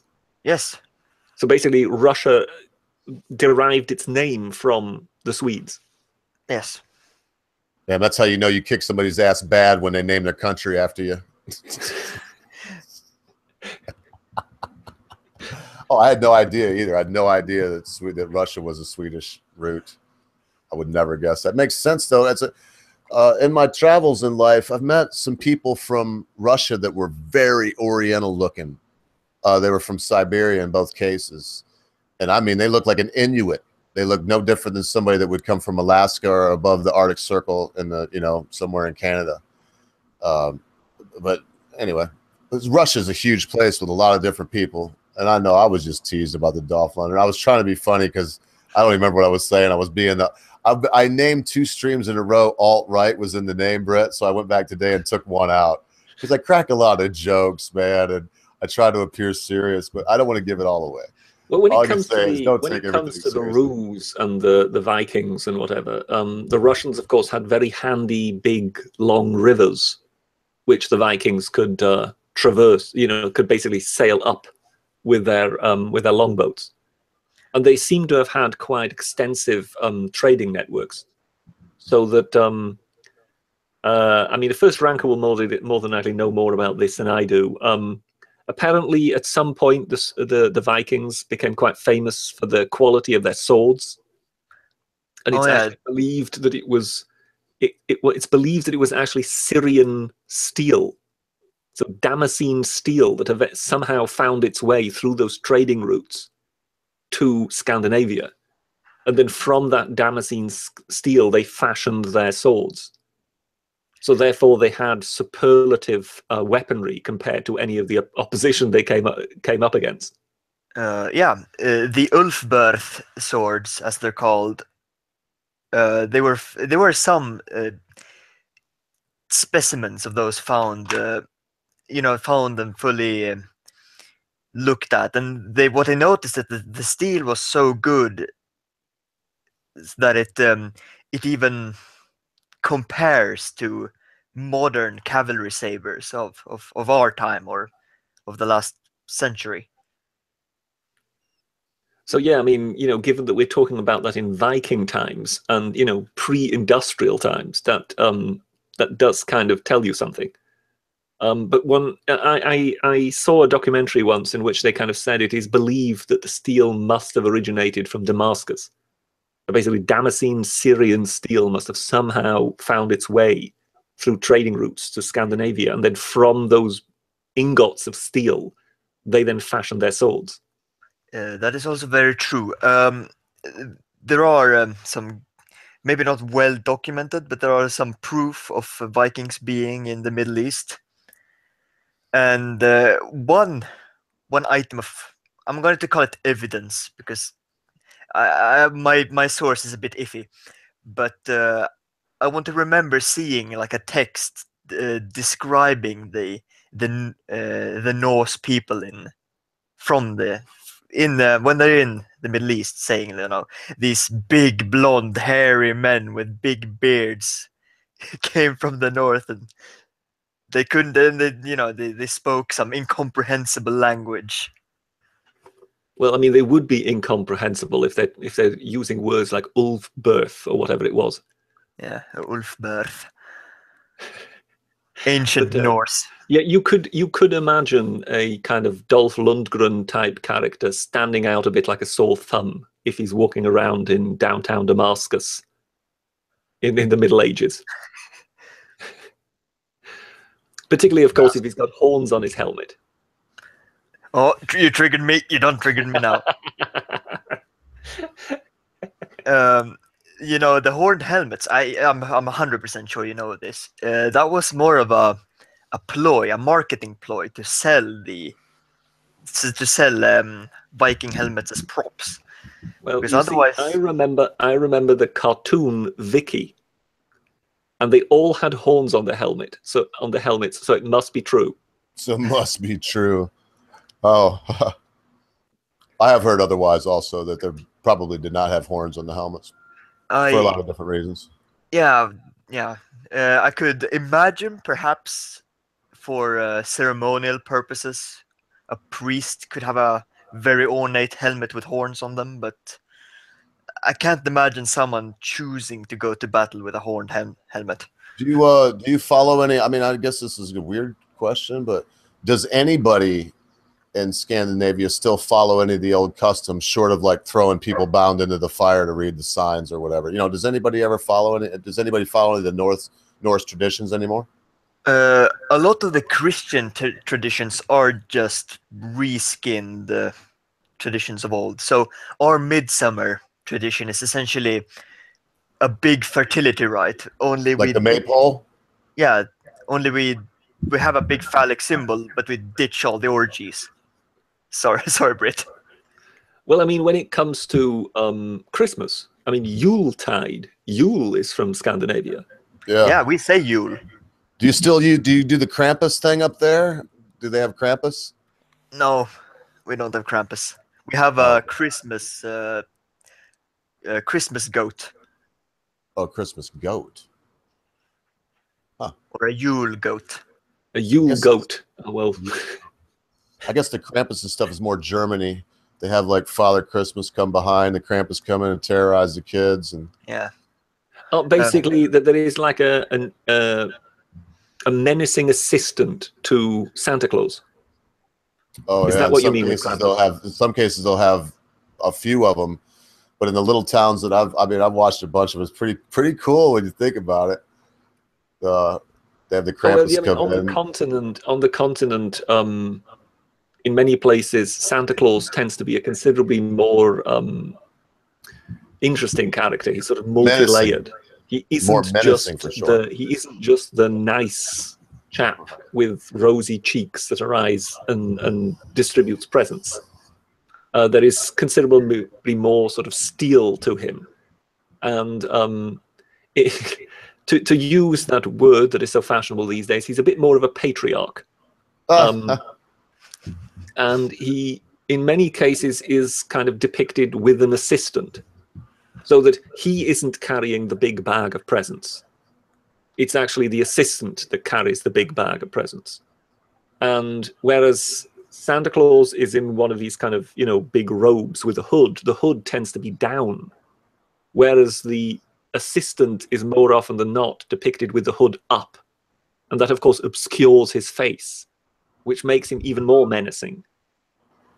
So yeah, there are, and the stories then kind of go that Santa Claus reads from the big book as to which are the good children, and those are the ones who are then given presents. Whereas the bad children may then be put in the empty bag once the presents have been distributed and taken away by the menacing assistant. So, as I say, it's considerably more muscular, shall we call it, the Santa Claus tale in some parts of the European continent than it is in the kind of westernized culture, where it has simply become commercialized, really. And he is just basically a bestower of presents from the supermarket. A lot of these... Well, if I give you an idea, these are some Krampus at work. I can look and see what town this is. But these are some Krampus at a festival, a Christmas festival. Probably Germany. But it's in Austria, isn't it? They terrorize the kids, and then I'm sure in this, and I shouldn't say I'm sure in this video, but at the end of them will always be Father Christmas. He's carrying a crozier staff. And for those of you that don't know, Father Christmas, Santa Claus comes from Odin. You get the 8 reindeer from the 8 legs that Odin had, and he had 8-legged horse that carried him. And Odin brung death. See, they're beating that guy. He was bad. and they have the cage that they're supposed to put the bad kids in. That's what the Krampus do. Is if you're a bad kid, they come and round you up and take you away. If you're a good kid, well, then Father Christmas just fondles you. Well, I mean, part of Santa Claus is Odin. Odin is it's basically Santa Claus is very much a kind of hybrid creature that has been put together out of several stories. Yeah, the Santa Claus that these people are following in this festival is definitely more directly from that mythos than the one that comes from Coca-Cola with the red and stuff on. Because, like you said, I mean, he has elves. The original Santa Claus is of course Saint Nicholas from Turkey. Yeah, there you go. Who placed golden coins into the stockings of some daughters who were to be sold off into slavery. Which basically is a euphemism for prostitution. So in that regard, again, it's a considerably more worldly story to start with than people might expect when they see the Coca-Cola ad of it. Yeah, for sure.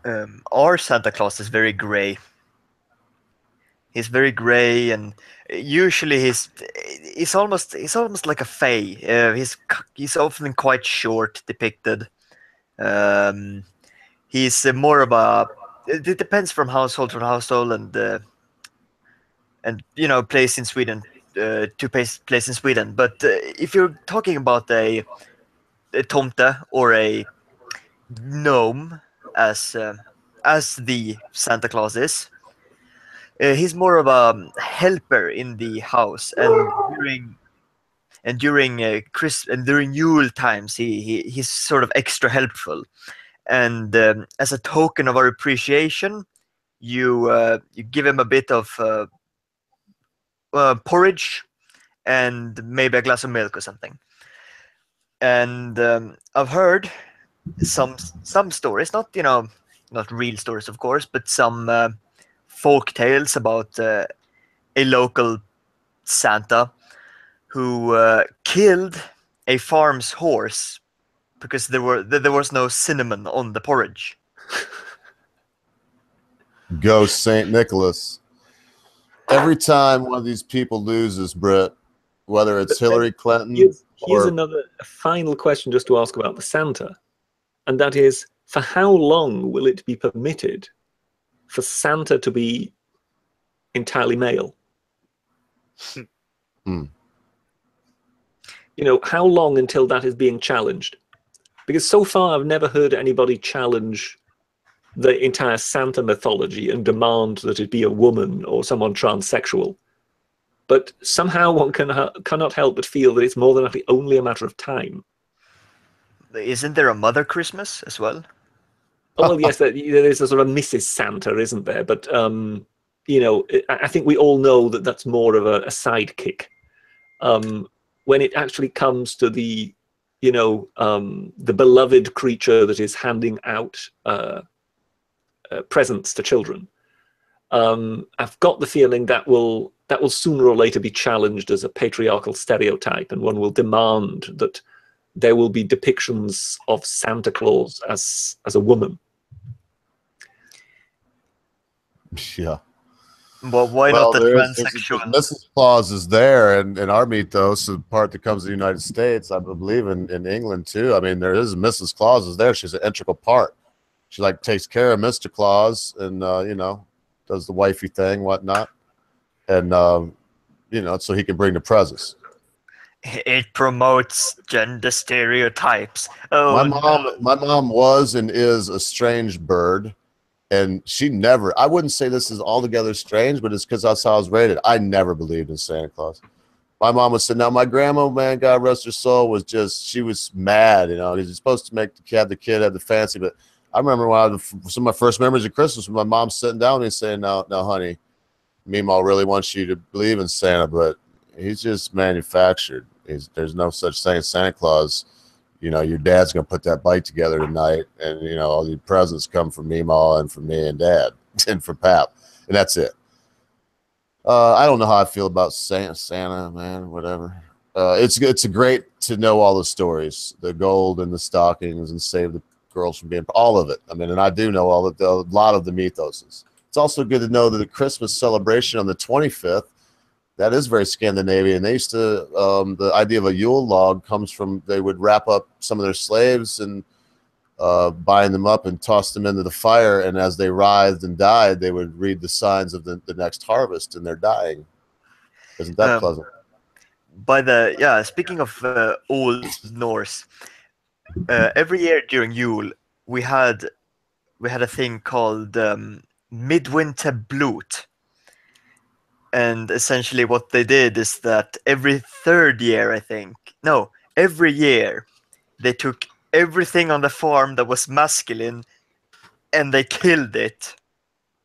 Except for the third year, when they took everything that was masculine on the farm, including a random man, one poor sap got chosen and got murdered. So yeah, back in the heathen days. You're really painting Scandinavia in sort of rose-tinted colors, aren't you? Yeah, we're not. When it comes to the Yule log, I think I'll have to disagree with you on that. I don't think that has anything to do with slaves being thrown into the fire. Well, that's something to do with it, mate. Or at least some people say the Yule log originated as a log. But basically, what we call the Yule log is a cake, but it actually began life as a log that was basically gradually consumed by the fire. It ended up being that log would burn. As long as that log burned, the party would go on. But before that, bro, I'm just telling you what I've looked into. And listen, histories are histories, and they go back a long time. But I didn't just make that up. I mean, that is in connection with at least the ceremony, if not the Yule log. But that's what I understand. We know they were a bloodthirsty lot, but I've never heard that one before. I'm just wondering whether that's a bit of an urban myth, because I'll look up the book. I'll get the book. It's on my shelf. Sounds a bit too. I mean, when you hear, what the Scandinavians got up to with blood eagles and things like that, I mean, we know they didn't do things by half. But I think they had long winters to think stuff up. Yes, precisely. But I think when it comes to Yule logs, I think that might just be one of the things that did have an innocent origin, actually. Really, Mr. Britisher? I don't know. I'm sure the Vikings sometimes just laid off killing, rare as it might have been. They love to throw stuff in the fire and watch it die. I know that. That's a little strange to me, but what are you going to do? To each their own, right? I don't see no Scandinavians coming around here and telling me, how to celebrate Christmas and whatnot. So I don't want to do that with them. So shall we move on to? Sorry. Nah, never mind. It's just a silly joke. No, give it to us, because I was kind of taking jibes at Scandinavian. So you got to say something now. It'll make me look racist. All right, good. Have you thrown a moose into the fire this year? If not, someone's gonna come along and steal you away. There you go, from a Scandinavian. I tell you, they love to throw stuff in the fire. I gotta say, mate, the little meme that you made, Britt, I did like that one. It was like, hey, that guy over there says Tony Blair's the best prime minister, and then he'd give you the little stern face. That was funny, man. I gotta say it. Very crude drawings of the little people with the bottoms. Is that A grade over A, or whatever it's called? Was that from there? No, I think it's just one of those. Maybe he did make it. No, I think it's just a generic meme. But I think the best part was the fact that on your picture, you don't have the sunniest smile. So when you turn it upside down, you look more disproving than angry. Is that what you did? You just turned it upside down? Yeah, I just squared it and turned it upside down. Oh, I didn't know that. It looked like you just kind of just turned one side down, like you was like, You made him look like, nah, no, that's not funny. That was good. That was one of the best ones I'd seen of the best is the Britisher and the Britishists. That's the best one so far. But yeah, you told me, man, I can hear my tea getting made in there, and there's so much squash to cook. But I do want to talk about this at least, and I want to pester you about a couple things from the week that was, if you got the time, Brett. It's totally up to you, mate. But I do find that when, I don't know if it's just lefties, But the pattern is lefties, when they don't win, why then it's somebody else's fault. There's no way Hillary Clinton was sexism and this and that and Russia. And so here you got Al Gore. I won't make any rhymes with his last name, believe it or not, Brett. I will restrain myself and act like I'm an adult and not a 15-year-old boy. It What says does Silly old whore. somebody else did it for me also, so that's wonderful. It's Climate Depot. This was not supposed to happen. Gore's sequel comes in dismal 15th at the box office. Gore fans allege sabotage. And get this, sabotage by Paramount. I do believe they distributed the freaking movie. It was the Russians. Well, I mean, in all fairness, if it had been the other way around, then there would more than likely be, Republicans or right-wingers kind of claiming the opposite. So I think in that regard, I wouldn't so much say the story is that people are claiming that it was sabotaged. I think the story is just simply that who wanted to see a sequel? I mean, are we really, do we really not know what would already be in it? Whereas the first one was a hit because it was kind of his summation of a then for the public fairly new subject. But now, I mean, we've got, climate correspondents on just about every single news network boring the pants off us, trying to tell us that every single thing has to do with global warming. So what could Al Gore really bring in that would be new? And at the same time, he then brings it in during the season for summer blockbusters, where you just think, well, I'm sorry, but, is he really expecting to compete with superhero movies at the moment? Well, and last time there were all these movies about that. There was the one with, there was a few movies about like the end of the world and climate change was affecting it and whatnot. And so he did kind of ride that wave, so to speak, in on these disaster movies. But I mean, he said in 2012 there'd be no more polar ice caps and New York would be underwater. He said these things. You can watch the movie. I watched parts of it. Just I couldn't take it. So now what are we supposed to go and watch another one? I wouldn't even watch parts of this. Some people are supposed to watch another one to make predictions that are from a madman that has a house that's 15 times the size of a normal house and takes 32 times the electricity of a normal home. I read something that his electric bill is $10,000 or $12,000 a month. Do you know that at the time there was an intern working on his team when he came out with The Inconvenient Truth? Someone who has risen to some sort of prominence on the net since. Who's that? Was Milo Yiannopoulos. Oh, really? Yes, and apparently he walked out on them. He basically at some point left because he just felt he felt there was just too much manipulation of data going on. I'll be dagnab. These people So just it's can't. A small world. It's a small world. Everyone is related to each other by 3 degrees, as they say. So, but no. Apparently, Milo Yiannopoulos was one of the interns who worked on Al Gore's team at the time, and apparently he just walked out. I remember seeing him on some stream once talk about it and mention that. That's the only reason I know about that. And here's the big thing. Here's the gist of it. It says, sadly, the box office underperformance of an Inconvenient sequel will be sized up by climate change deniers, which is anybody with half a brain, as proof that Americans don't really care about this issue, Tucker wrote. So there's, this is their whole thing that it's not performing really well, so people don't give a crap about it. And guess whose fault that is, Britisher? Guess. Trump's. It's Trump's fault. It's Trump's fault. Him Well, and no, Russia.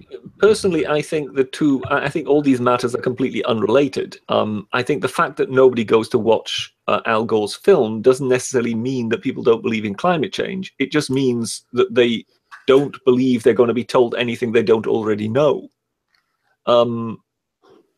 So, in that regard, I think that if you bring out such a documentary and hope to have the same effect as you had with the first one, you're kidding yourself. No. So I think man-made climate change to me is kind of a joke, but whatever. We'll see. To be quite honest, I never really saw the inconvenient truth. So I don't have all the necessary When it comes data. to inconvenient truth, there was some manipulation of data going on that some people have highlighted and sort of have said that to a certain extent, some things were portrayed to a certain degree that almost resembled kind of fraud. You know, the most famous is the so-called hockey stick graph, whereby you see global temperature, and then, you know, it's kind of it kind of goes along almost on the horizontal, and then toward the end it suddenly peaks up. And that then was kind of shown together with another line, which was the carbon dioxide in the atmosphere. And that basically preceded the temperature in its rise. And scientists afterwards pointed out that graph had definitely been tampered with, because in actual fact, carbon seems to be preceded by temperature rises and not the other way around. So when they were showing, you know, movement over ice ages and whatever, where it went up and then back down again, it was actually the temperature that rose and then the carbon dioxide rose. So whereas they tried to present it in a way that suggested that there was an absolutely clear correlation, in fact, what they had done is they had moved one graph so it looked as if one preceded the other, whereas in fact it was the other way around. So in that regard, there was some sort of sleight of hand in some of the illustrations, but particularly in some of the most powerful illustrations, in those which people would remember when they had seen the movie. Some of those seem to have actually been manipulated, and therefore, you know, when I first saw it, I thought it was quite a strong piece. But when I later heard the debunking of some of the information, some of the data that was being presented in that film, yes, it was quite hair-raising as to what lengths one had gone to in manipulating the data in order to be able to present it to the audience as a cut-and-dried case. So in that regard, yeah, I don't think he did himself a lot of favors with that, Al Gore, and I think that's why also there would have not been much appetite in hearing it again. Yeah. Y'all got anything else on Al Gore? I got one more little thing here, and because this to me, this thing that I found, Brett, if you remember, we were talking, and what is a white elephant? A white elephant is a kind of it's a massive investment that doesn't really work. It's something like the Dome, in the Millennium Dome in London, where basically one pours a lot of money into one giant project with highfalutin dreams, and eventually not much comes of it. Well, I started looking at that. The Ark, it's called the Ark Encounter. It's a place in Williamstown, Kentucky, where they have this this large. They built a reproduction of Noah's Ark. I think it's to scale. Everything that I've read, it says to scale. It looks a bit like a wooden reproduction of an oil tanker, to be honest. Well, Brett, the funny thing is the dimensions for the Ark in the Bible, given in the Bible, are almost exactly that of an oil tanker, the Exxon Valdez or something like that, a giant. That's so. Yeah, you're right. It looks like it. But that said, this is the problem I have now. As even a person that believes in the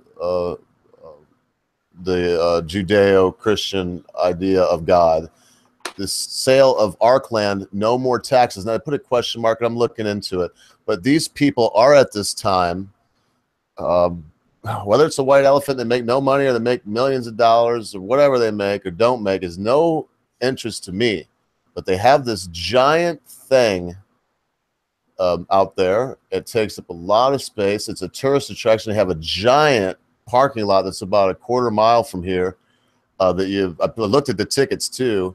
For $99, you can get a 7-day pass a person per person. You get a 7-day pass that covers this and the Creation Museum for 7 days, or the lowest ticket is $39, but the parking's not included. And I never could find what the parking would be, but I'm betting it's at least $10. So this place where they're doing this, regardless how you feel too, I hear chuckles, and I'm glad. I want chuckles out of this. This is freaking ridiculous, man. They're not only be a white elephant or a cash cow, they don't want to pay taxes now on this because they're saying, guess what? It's a church. Wow. Just wow. Well, yes. I mean, my guess is it is a white elephant. They've put a huge amount of money into this, and it more than likely just never had a chance to go anywhere. And yes, I mean, those ticket prices. I'm sorry, but you really are desperate. And now we don't want to pay any taxes. You do get the drift that one is basically trying to scrape the bottom of the barrel in order to somehow extend one's existence a little more. And listen to this, man. It says in answer, the Genesis spokesperson released this statement. The Ark Encounter seeks to pay its fair share when it comes to safety fee assessment recently instituted by the city of Williamston. The Ark Encounter has conveyed that sincere sentiment to Williamston leadership and will continue to work with the city officials to find a fair and equitable solution regarding contributions to the safety fund. As Ark officials work diligently with Williamston, they remain hopeful. So they're saying, they never say in this that they want to pay taxes. They're just saying that because this is here, I mean, they probably have more cops, there's more people, and they're probably building another motel. Who knows what sprung up with this? And the city fathers are saying, the city council is saying, hey, you got to give us this. And so far that I've read and seen, they're not. They want to be exempt from taxes. They just want to pay what they say their fair share, which to them is probably not their fair share. I don't know. It never is, right? You just wonder when the general manager, the brain behind all this, when he's running for president. Because he's obviously very good with real estate. And getting out of taxes. You said it. And getting out, yeah. Well, you thought it. You were sending me the vibe. I could feel the vibe. Hey, man, that's enough. I got nothing else. I just threw that in. I hope I had a little British news, but I really enjoyed the week that was, Britt. Is there anyone? Because there's one in particular that pops to my head, but is there anyone in particular? The NASA one is more than likely the one you liked most. I love that story that NASA put out that they want help, I don't know, monitoring extraterrestrial activity or something. Well, no, it was basically that they want an officer whose responsibility it is to make sure that there is no microbial contamination. So that basically anything, well, from either side, yes. So whether we're sending something out, that basically whatever lands on any planetary moon or whatever should be completely clean and shouldn't take any of our microbes out there, and vice versa. Anything that comes back should, not be allowed to in any way contaminate Earth. And they want to make someone responsible for that. More than likely because they're realizing that there may be quite a bit of traffic in future years. So they put out this job. But of course, the titles that were put up were basically, by the press, were sensationalizing this very much. And it was kind of almost described as some kind of Men in Black job, protecting Earth from aliens. So some 9-year-old kid saw the advert and wrote them a letter. And they got a handwritten letter from this 9-year-old kid who told them that, yeah, he's only 9, but he thinks he's up for the job. And this is a job that could pay up to $187,000 per year. And Brett, his resume, how did he send in his resume? Oh, I mean, he had seen... It was a handwritten... He had seen as many alien movies as he could possibly see so far. He had also seen Agents of... What was it? I don't know the series. He was hoping to see Men in Black. He was hoping to see Men in Black. Agents of S.H.I.E.L.D. or whatever, he had also watched that. He was very, very good at video games. Very good at video And games. he was still young, so he believes he could still learn to think like an alien. To think like an alien, yes. Oh, gracious, man! You made a comment like, "Well, the United States, well, colonies. Here's your future president." Not that ambitious. Well, they kind of politely turned him down, but I mean, one of their bosses actually called him and told him that if he studied hard, then one day maybe he will be able to work for NASA. Oh man, that really. I just basically concluded that I don't think NASA would have any chance, because he will be too busy running the country one day once he's won the presidency. Exactly. Usually stick a good one there at the end, man, to leave a person feeling good and laughing. That one really got me this week. It was funny because I ambitious. actually had made a note of the original story when it came out earlier in the week that NASA was advertising this job. And then completely separately, I then found the story of the boy who had replied to that job. So therefore, I could kind of expand quite a bit, because I could first begin presenting the kind of job that NASA was advertising for, without kind of letting people know where this was heading. And then I could switch to the boy who had applied for the job. But yes, I mean, I don't think NASA will have received too many applications from 9-year-olds, if you think of it. But it was just, yeah, I just thought it was a wonderful, wonderful little story. Yeah, it was. Well, boys, I think that's about it for me. I'm going to give everybody an opportunity to put their last word in, like I always do. I wanted to prod you on a couple more things, but Britt, we got, some other times together, and I planned on 2 hours a day, and I'm already 27 minutes over. We can get into more of the week that was. You had some really good. You actually said something that could have been looked at as kind about our president. I really appreciate that. This week. Well, I know you just joined us, Ranker, but we'll do the same old thing we always do. We'll let you have something to say, and then we'll go to the Common Sense Guy to Brisher, and I'll wrap it up, man, and I'll see y'all Wednesday, if not sooner. Right, yeah. I wish to tell the Britishers something earlier tonight when you spoke about bread rising from chlorine in the water. And yeah, you're totally right. The yeast is killed by the chlorine, and I have the same problem when trying to brew. That you generally need to boil it sometimes if you notice that the water in your household is a bit too chlorine-y. And yeah, then the bread's going to be all fluffy again when you. But I mean, can you actually boil off chlorine? Isn't it? Don't you just increase the concentration? I mean, I would assume that chlorine is just some kind of mineral. So if you kind of boil the water, all you'll do is boil off some of the water, but the chlorine will still remain.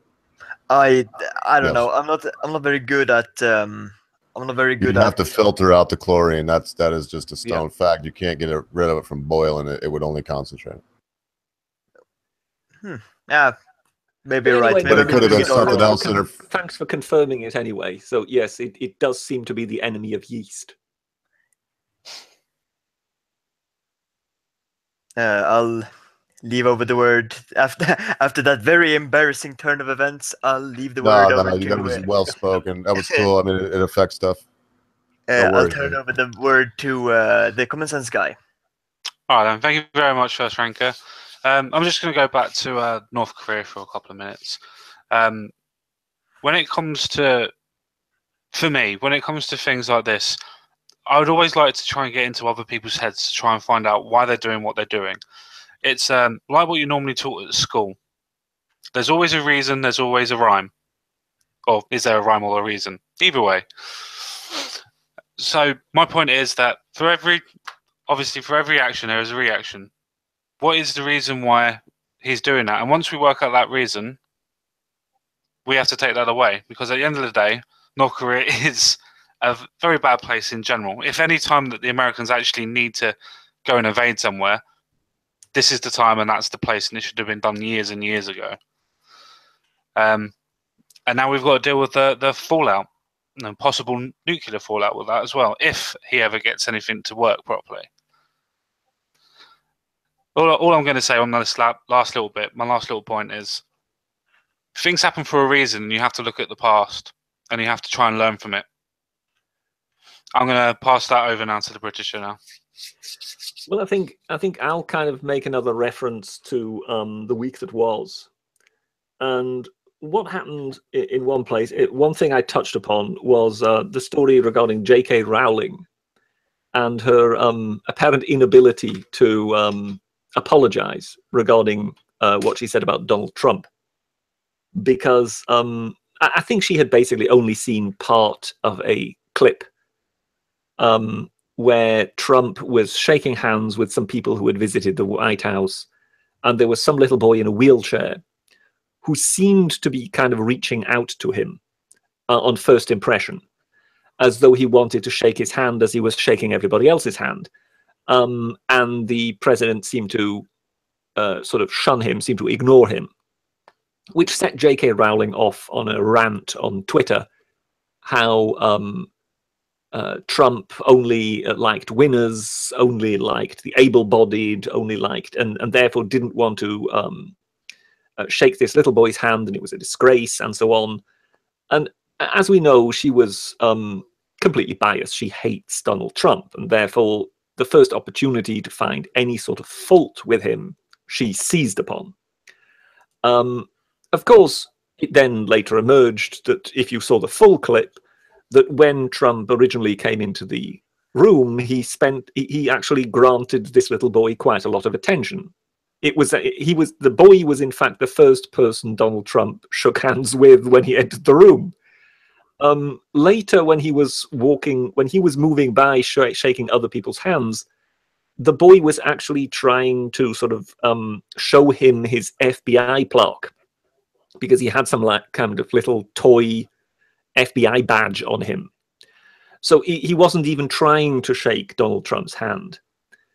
So once the true fact had emerged, J.K. Rowling simply didn't want to apologize because she was being stubborn, because she didn't want to apologize to someone she didn't like. Eventually, even the mother of the boy spoke out and said that this was kind of disgraceful, that she still continued on with this line of reasoning, even though it was obvious that her boy had never been ignored. So eventually, J.K. Rowling resolved this by apologizing to the mother and the boy, but not to Donald Trump. So officially, she has now apologized, as far as she's concerned. And you can see why this makes, you can see the reasoning behind J.K. Rowling's actions. Just basically, she loathes the man, and therefore she doesn't want to apologize. But to everyone else, she just looks like someone who's sulking.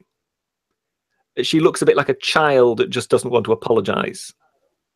And in that regard, I completely understand that people are quite condemnatory of her.